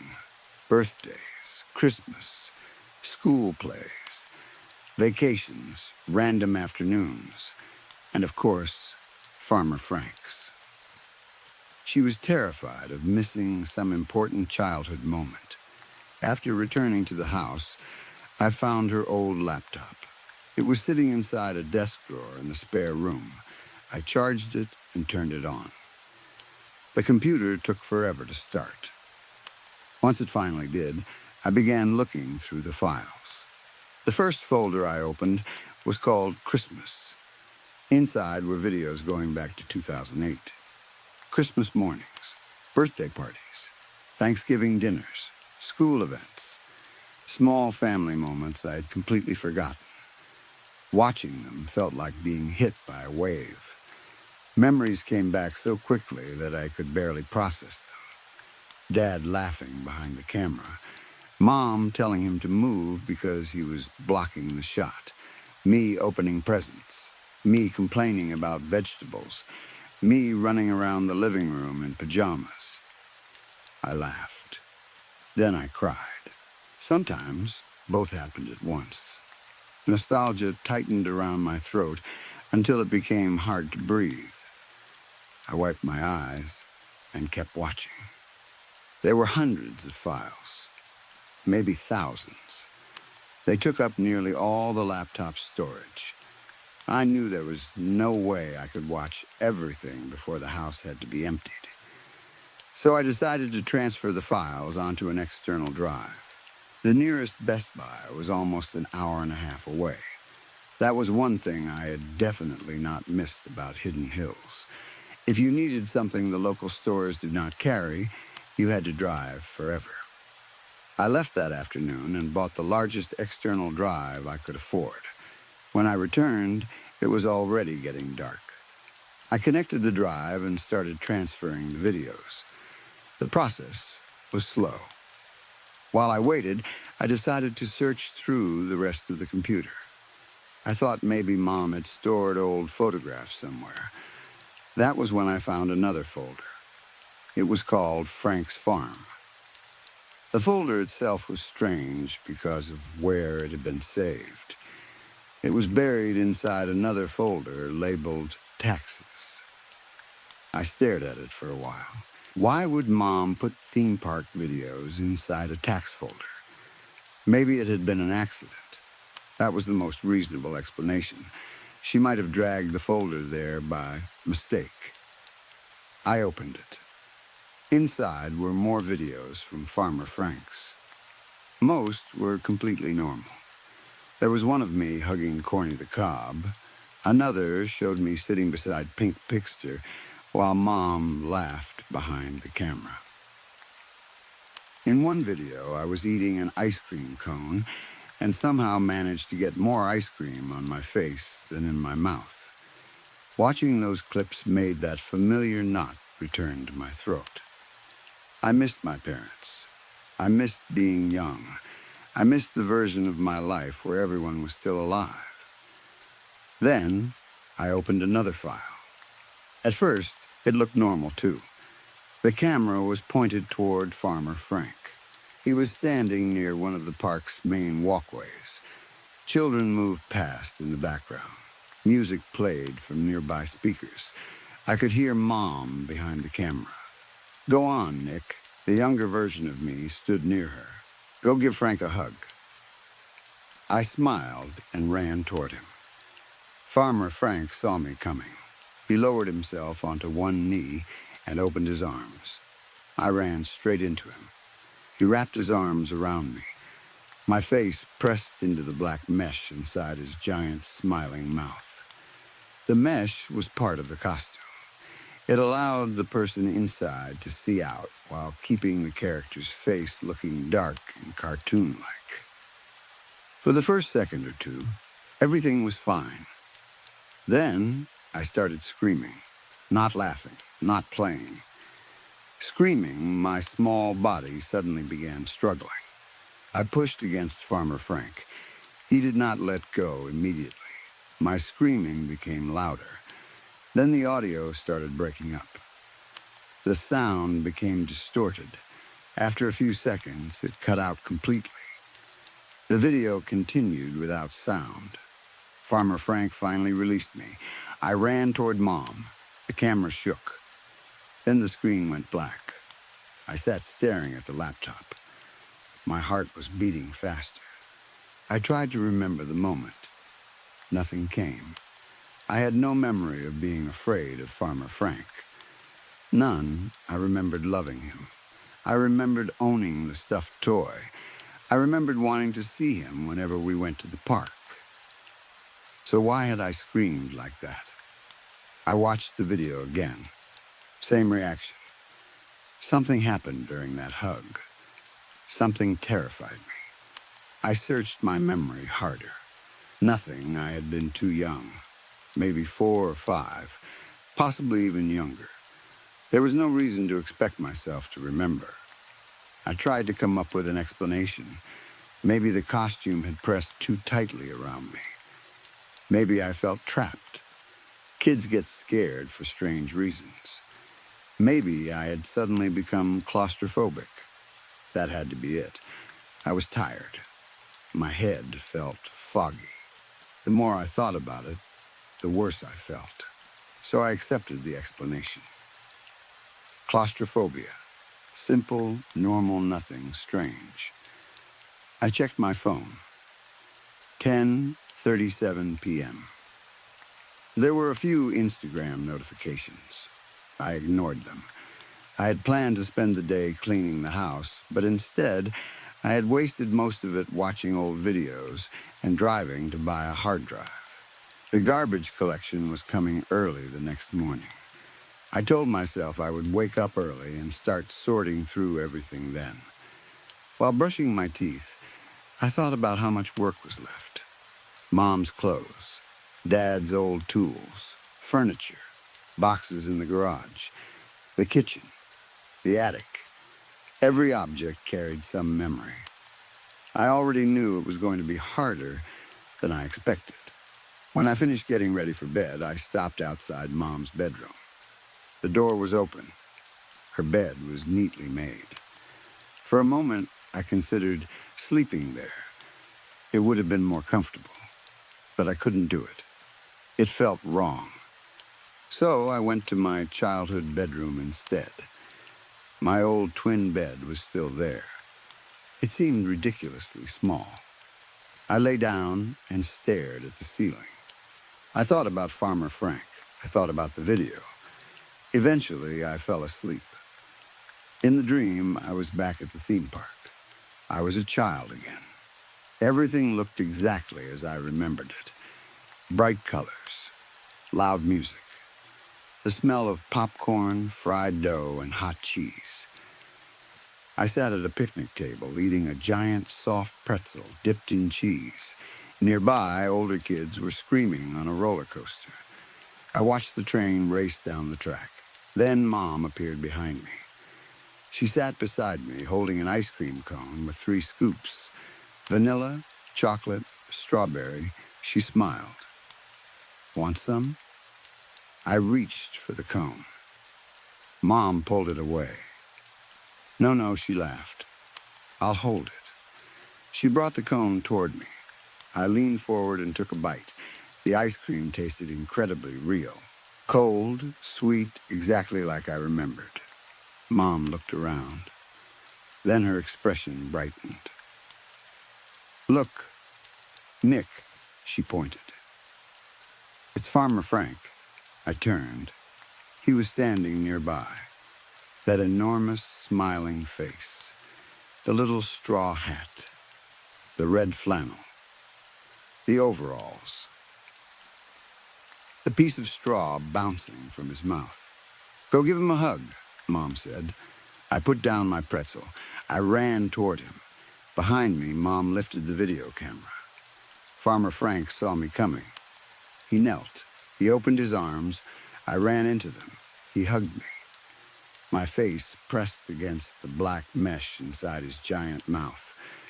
At first, I expected the smell of old fabric, plastic, sweat, something normal. Instead, an awful smell hit me, sweet and sour at the same time. Rotten, but not exactly like spoiled food. It was a smell that should not have come from another human being. I opened my eyes, and suddenly I could see through the mesh. There was a man inside the costume. At least I think it was a man. He looked young, maybe in his 20s, but his skin looked much older. Wrinkles covered parts of his face. Other areas sagged strangely. His eyes looked young, bright, almost excited. The skin around them looked ancient. In some places, his flesh seemed swollen and soft. It reminded me of cheese bubbling on top of a lasagna. The sight made something deep inside me panic. I screamed. I tried to pull away. The man held me tighter. I struggled harder. His arms tightened around me. I could smell him. That sweet, sour rot. I cried. I kicked. I twisted. But he kept holding me. I could see his eyes through the darkness. They were watching me. Not like a performer trying to calm a frightened child, like someone enjoying something. The more I struggled, the tighter the hug became. Seconds stretched into what felt like minutes. Then suddenly, his arms released me. I ran. I ran straight toward Mom.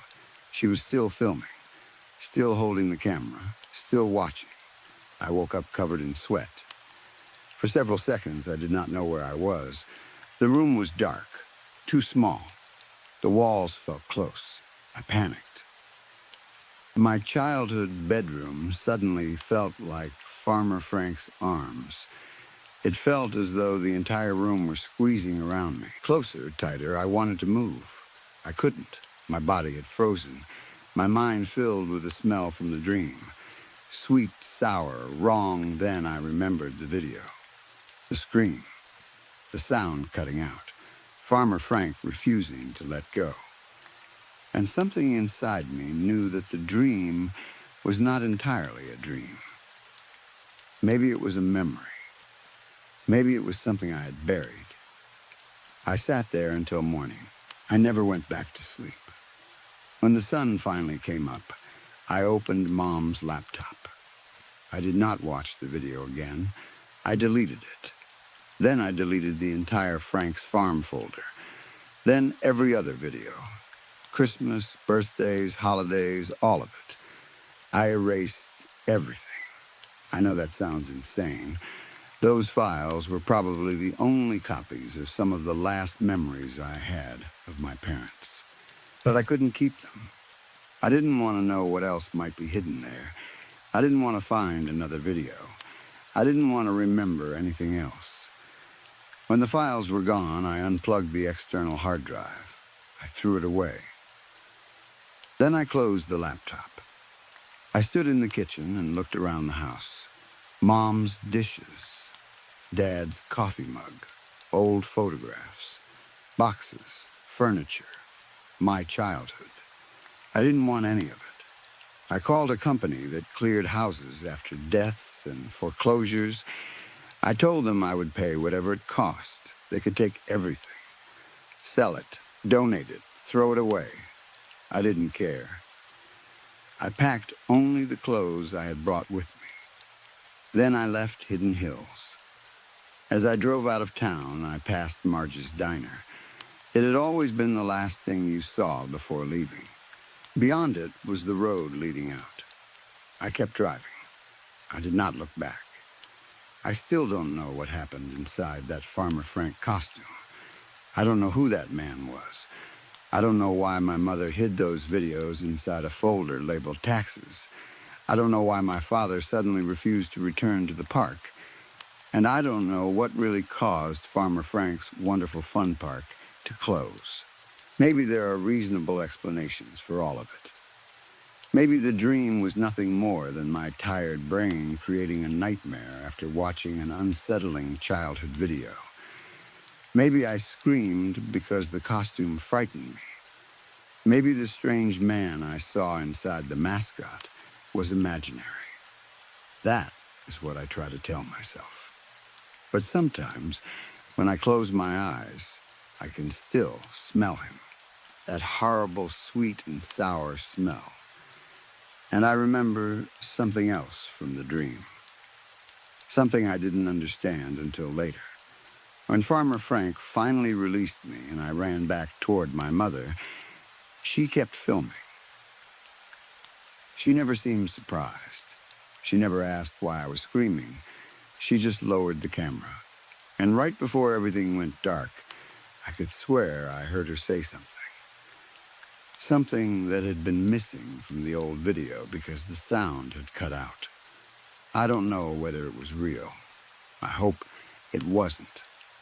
But in the dream, as I ran toward her crying, Mom looked past me at Farmer Frank. Then she whispered, "Not this one." Story 5. It is strange to think that the one thing that gave me a reason to keep living may eventually become the thing that destroys me. If it had been something obvious, like alcohol, drugs, or some other addiction, maybe I would have understood the danger. Those things can destroy a person slowly, and everyone knows it. But knowledge, stories, curiosity, I never imagined that knowing too much could invite something into my life. Before all of this happened, my life was painfully ordinary. Every day felt like a copy of the one before it. I woke up, went to school when I was younger, later went to work as an adult, came home, ate something, distracted myself for a few hours, and eventually went to bed. Then I would wake up and do it again. Life felt gray. Empty. I think most people eventually find something to help them escape that kind of emptiness. Some people fill it with relationships. Others drink. Some focus on sports, careers, money, collecting things, or whatever else makes them feel alive. For me, it was stories. Not normal stories. Stories about myths, monsters, legends, and things that supposedly existed just outside the limits of reality. For most of my life, I had this hollow feeling inside me that I could never completely explain. I could talk to people. I could laugh when I was supposed to laugh. I could watch television, play games, scroll online, or do whatever else people do to pass the time. But once the lights were off and I was lying alone under my blankets, that emptiness always returned. It felt like there was a hole somewhere inside my chest. Nothing filled it. I couldn't understand how other people went through their lives without feeling the same way. Their days seemed just as repetitive as mine. Wake up, work, eat, sleep, repeat. Maybe everyone felt that emptiness and was simply better at hiding it. Or maybe there was something inside other people that I didn't have. Some natural piece of humanity that allowed them to accept ordinary life. Whatever it was, I seemed to be missing it. I tried different hobbies over the years. I became interested in things. Then I became bored. Again and again. Eventually, I started wondering whether I would ever find anything that made me feel genuinely excited to be alive. Then, one day, while scrolling through videos online, I found something. I don't even remember exactly what the video was about anymore. I think it may have been about skinwalkers.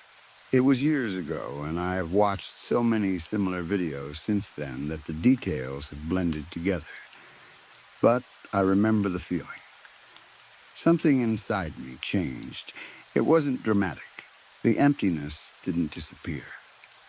But for the first time, there was something else inside that hollow space. A small flame. Curiosity. The possibility that maybe the world was stranger than it appeared. Maybe monsters existed. Maybe old myths came from something real. Maybe somewhere, hidden beneath all the boring routines of modern life, there were things we couldn't explain. That thought gave me something I hadn't felt in a long time. Excitement. One video became another. Then, another. Before long, I was reading about supernatural creatures from different cultures. Fairies, shadow people, with glowing red eyes. Demons, ghosts, boogeymen, ancient gods. Cryptids, things that supposedly lived in forests, deserts, caves, oceans, and abandoned places. I read stories from people who claimed they had seen impossible creatures. I watched documentaries. I searched obscure websites. I joined forums. Whenever I wasn't losing my soul at school as a kid or later working a job I hated, I spent my free time learning everything I could. The obsession became stronger, and strangely, the emptiness became weaker. Even if none of it was real, believing that it might be real helped me. The world felt bigger, more mysterious, more dangerous, but more alive. Eventually, however, something changed. I started believing too much. Sometimes I would catch movement in the corner of my eye and wonder whether it was something I had read about. I would walk alone at night and imagine shapes moving behind trees. Sometimes the wind sounded like whispers. Sometimes shadows looked almost human. I knew my mind was probably creating connections that weren't there. At least I told myself that. Looking back, that should have been the point when I stopped. Or at least slowed down. I should have realized that my obsession was beginning to affect the way I saw reality. Real or not, it wasn't healthy. But I didn't stop. I don't know if I could have. Those stories were the only thing that made life feel meaningful. Without them, I honestly don't know whether I would still be here. So maybe I can't completely regret what happened. Even now. Even knowing where it led me. The truth is that I may be too far down this road to turn back. And I'm not even sure I want to. Whatever I found, or whatever found me, has already affected the people around me. There is no changing that. There's no point sitting here wishing I had made different choices. I can only think about what comes next. And lately I've become convinced that what happened wasn't the end of anything. It was only the beginning. The gates have opened. I don't know how to close them. Maybe they can't be closed. Maybe this story only ends when I do. I call them the Effler. I don't know where that name came from. I never remember learning it. It simply appeared in my mind one day, attached to the creatures as though I had always known it. Another word sometimes comes with it. Nephilim. I don't understand that connection either. I had read about the Nephilim before, of course, but I never consciously decided that these creatures were connected to them. Still, whenever I think about the Effler, that word appears somewhere in the back of my mind. Nephilim, the first time I saw them was in a dream. At least, I thought it was a dream. Now I'm not so sure. The memory is hazy, but it felt different from most dreams. Almost like remembering something that had actually happened years ago. In the dream, I was sitting in my bedroom. I was reading a book in an old chair my father had given me. The chair sat across from the window that looked into the backyard. Everything seemed normal at first. Then I noticed figures outside. Men. There were 3 of them, I think. Maybe more. I never wrote down the exact number immediately after waking, so I can't be certain. They were standing in the backyard, watching me. They weren't hiding. They wanted me to see them. I knew that without understanding how. They stood near the window and waved. At first glance, they looked human, but only at first glance. I never looked directly at them. Something inside me refused to. It wasn't a decision I consciously made. It was instinct. Some ancient part of my mind seemed to understand that looking directly at those things would break a rule I didn't know existed. So I kept my head down. I pretended to read. From the edge of my vision, I could see them. Human shapes. Human faces. But wrong. It was like someone had tried to create a person based only on a description. Imagine explaining a human being to someone who had never seen one. 2 eyes, 1 nose, a mouth, 2 ears, hair, skin. Now imagine that person trying to build one from memory. The basic parts might be there, but the result would still feel wrong. That was what the Effler looked like. Their proportions were slightly incorrect. Their faces seemed almost right. Almost, that was what made them so disturbing. If they had looked like obvious monsters, maybe I could have understood them. But they looked close enough to human that my mind kept trying to accept them as people, and failing. They continued waving. I kept reading the same page, over and over. I remember sweat forming on my forehead. My hands trembled slightly. The longer I ignored them, the more frustrated they became. The waving stopped. Then came the knocking. Tap, tap, tap. At first it was gentle, then harder. Bang, bang, bang. I still didn't look. I stared at the book. The words blurred. The banging became violent. The glass shook. My heart raced. I could feel their anger. They wanted me to look. They needed me to acknowledge them. Then I heard something crack. The window. A sharp sound, like glass beginning to split. That was when I woke up. My eyes opened suddenly. My alarm was ringing. For several seconds, I couldn't move. My heart was pounding so loudly that the alarm sounded distant. I was covered in sweat. I grabbed the sheets and tried to breathe. Then, slowly, the fear faded, and something strange happened. I became happy. Not because I enjoyed being terrified. At least, I don't think that was it. But the dream had made me feel something.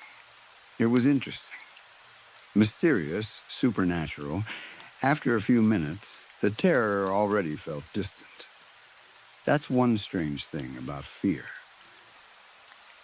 When something terrible is happening, it feels impossible to survive. But once it's over, the memory rarely contains the same strength. I could remember being terrified of those creatures outside the window. But lying safely in bed, I could look back on it almost fondly. It felt like I had visited another world, a world more exciting than my own. In hindsight, maybe I should have treated the dream as a warning. But how could I have known? I've had strange dreams my entire life. When you spend years filling your head with stories about monsters and supernatural events, it isn't surprising when those things appear in your sleep. I've dreamed of stranger things than human-shaped creatures tapping on glass, so I didn't think much of it. I got out of bed. Before changing clothes, I grabbed the journal I kept near my desk. Writing down dreams had become a habit. My memory isn't reliable. Dreams disappear quickly. Even real memories seem to change over time. Sometimes I wonder whether everyone experiences that or if there's something wrong with me. Things become mixed together in my head. Details change. Events move. I forget conversations, so I write things down when I can. I recorded what I remembered about the dream, the men, the window, the waving, the word effler. Then I changed out of my sweat-soaked clothes. I was still tired. My brain felt heavy. Coffee was necessary. I left my bedroom and headed toward the kitchen. Before I reached it, I heard sizzling. There was also a strong smell of burnt food. One of my roommates stood at the stove. He had recently become obsessed with learning how to cook. Not because he loved food, mostly because his diet had become terrible. He had spent far too long eating instant noodles almost 3 times a day, and apparently his body had finally started complaining. So he had decided to become healthier. Unfortunately, he was awful at cooking. He stood completely focused on a frying pan, holding a spatula in one hand. Pieces of burnt egg covered the counter. The eggs in the pan looked barely recognizable. I glanced inside the trash can while walking past. It was nearly full of failed attempts. I remember feeling thankful that we bought our groceries separately. I walked toward the coffee machine without speaking to him.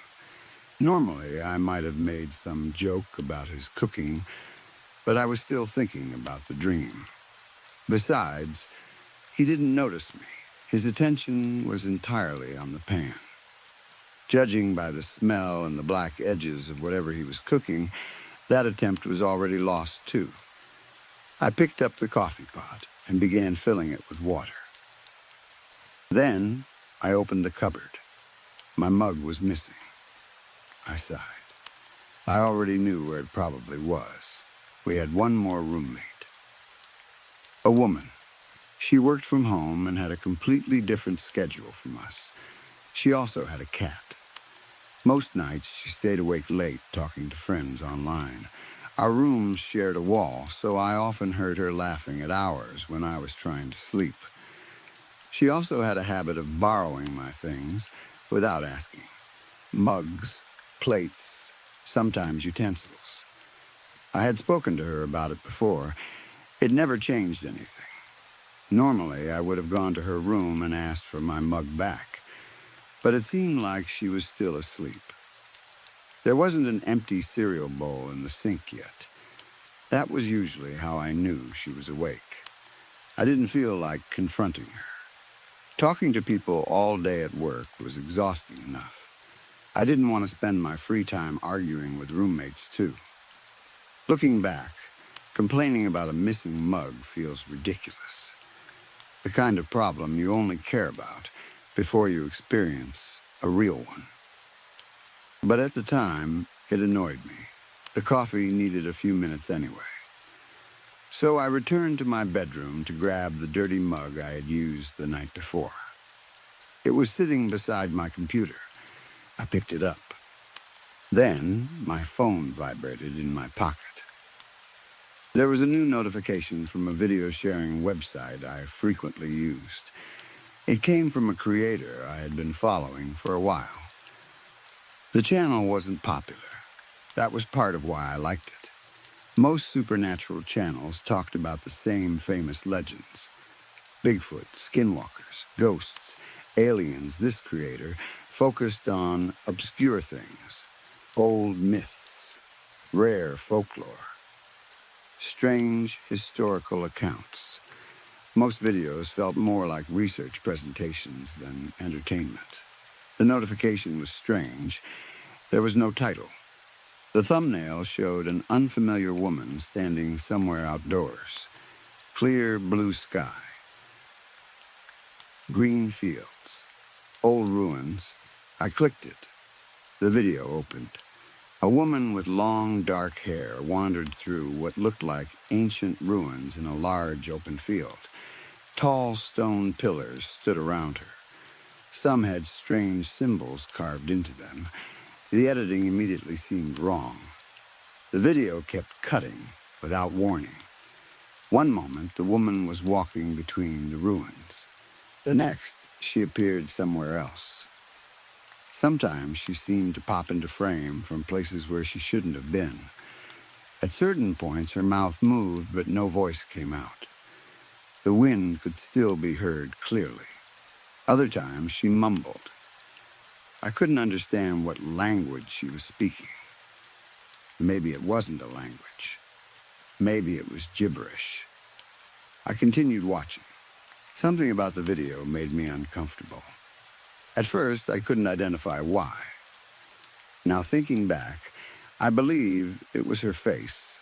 Whenever she moved close to the camera, her expressions didn't seem natural. She smiled, but it looked like she didn't understand how smiling worked. Her mouth moved into the correct shape. Her eyes didn't. Her eyes always looked empty, like she had seen another person smile once and was trying to copy the expression without understanding which muscles she was supposed to use. Maybe I'm only remembering it that way because of what happened later. Memory changes. I know that. Still, I remember the unease clearly. About 5 minutes into the video, I noticed something in the background. At first, it was tiny, barely a pixel, a pale shape standing on one of the distant green hills. The video cut. When it returned, the shape was closer. Now it was about the size of my fingertip on the screen. It stood completely still, like a tree. Its skin was extremely white, not pale in a normal human way, white like there wasn't any blood beneath it. Another cut. The woman was now walking across some kind of narrow beam above a lower section of the ruins. Below her were creatures, dozens of them, maybe more.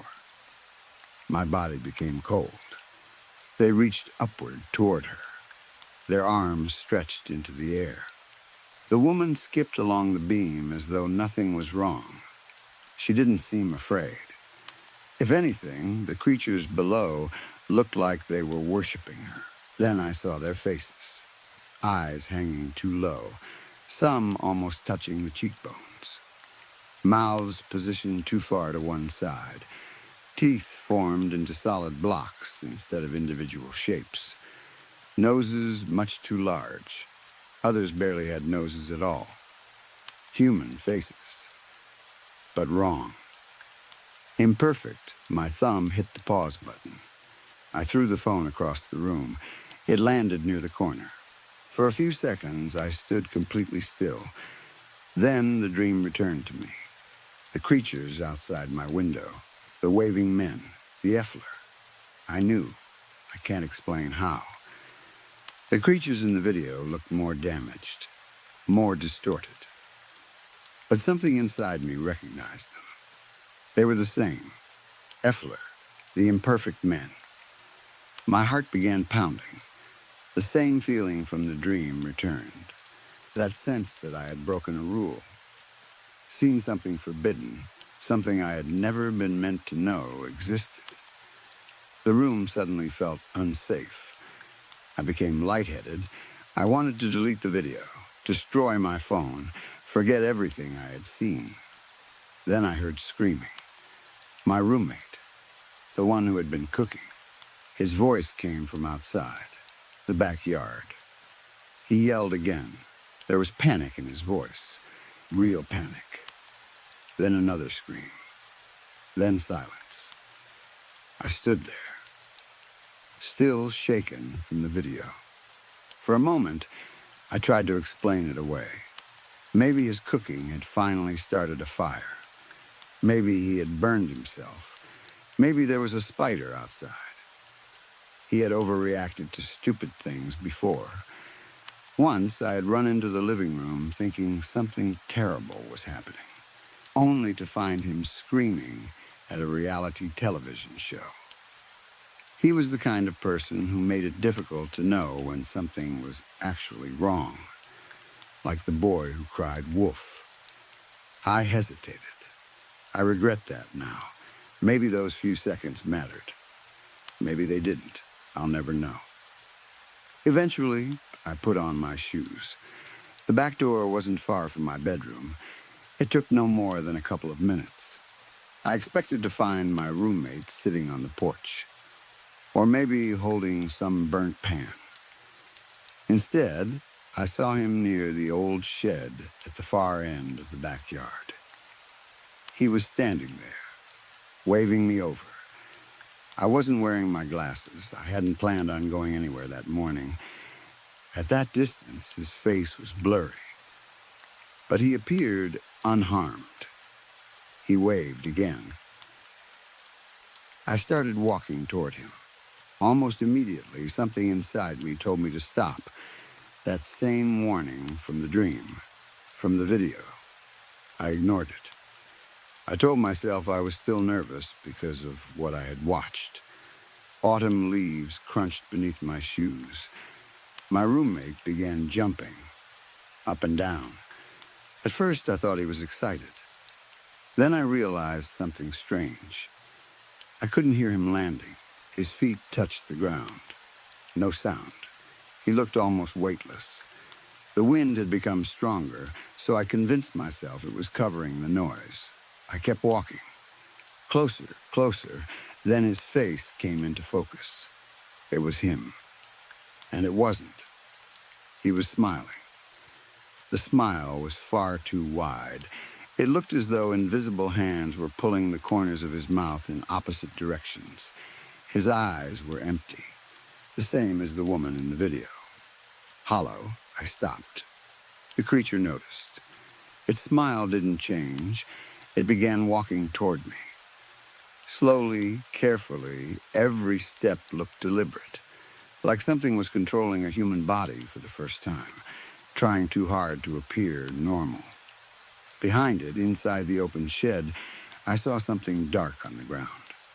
Red, a puddle. Blood. I stepped backward. Then I turned my head. There were more of him. My roommate. Again and again and again. Copies, they stood between me and the house. None of them smiled. None waved. Their hair didn't move in the wind. They didn't blink. They looked like plastic statues shaped to resemble him. My mind panicked. I searched for a way out. The creatures began moving. I had seconds, so I ran, straight toward one of them. At the last possible moment, I changed direction. The creature lunged. Something sharp caught my arm. Pain exploded through me. Blood ran down toward my hand. The effler were faster than I expected. I changed my plan. Instead of trying to reach the fence, I climbed onto the shed. I don't remember exactly how. Fear made my body move. I pulled myself onto the roof. The creatures surrounded the shed. They reached upward. Then they started talking. Come down. Their voices sounded like my roommate. It's okay. Come here. We won't hurt you. The words were gentle. Meaningless lies. Some of them began changing. Their faces shifted. My roommate disappeared. Men and women I had never seen before replaced him. Different ages, different faces. All wrong. They continued asking me to come down. Their mouths moved strangely. The shapes didn't match the sounds. Only the first creature still smiled. The others stared blankly. Then their arms began growing longer, stretching. I knew they would reach me soon. I had one option. Jump. I backed toward the edge of the shed roof. My heart hammered. I knew it was going to hurt. But broken bones were better than death. I ran, jumped. For a second, I was above them. Then I hit the ground. I tried to roll. I failed. Something snapped in my ankle. The sound was sharp, like a thick rubber band breaking. My head struck the ground next. The world spun. I may have rolled several times. I don't know. Somehow, I stood. Pain tore through my leg. I ran anyway. Behind me, I heard a strange sound, like paper being crushed. Wrinkled, folded, my vision darkened. The back door was ahead, almost there. Something grabbed the collar of my shirt. Cold fingers. It pulled. I kept moving. My hand reached the door handle. Barely I grabbed it. Pulled, my body slammed against the door. I turned the handle. The creature still held me. I threw my weight forward. The door opened. I fell inside. I kicked backward and slammed it shut. I expected to hear bones breaking. The creature's arm was trapped in the door. But there was no crack, no snap, only a strange exhale from outside. Its hand still held my collar. Cold, rough, then slowly the fingers released. I turned. The arm trapped in the door was impossibly long, thin like a snake. It began moving. Then it flattened, deflated like air escaping from a balloon. Pieces of its skin flaked away. Some landed on my face. The flattened arm slid through the tiny space between the door and frame. I heard crunching as it disappeared. I forced myself upright. Through the window, I saw them coming. Dozens of shapes. Some still looked like my roommate. Others had mixed faces, parts that didn't belong together. One creature copied the way I had fallen after jumping from the shed. It tumbled across the yard, again and again. Others simply glided. Then I heard hissing behind me. I spun around. A black cat stood there. My other roommate's cat. Its fur was raised, tail high. It was staring at the door. It knew. Then footsteps came from inside the house. I became terrified again. For one moment, I thought an effler had already entered. But it was my other roommate. She had just woken up. She rubbed one eye. What the hell is going on?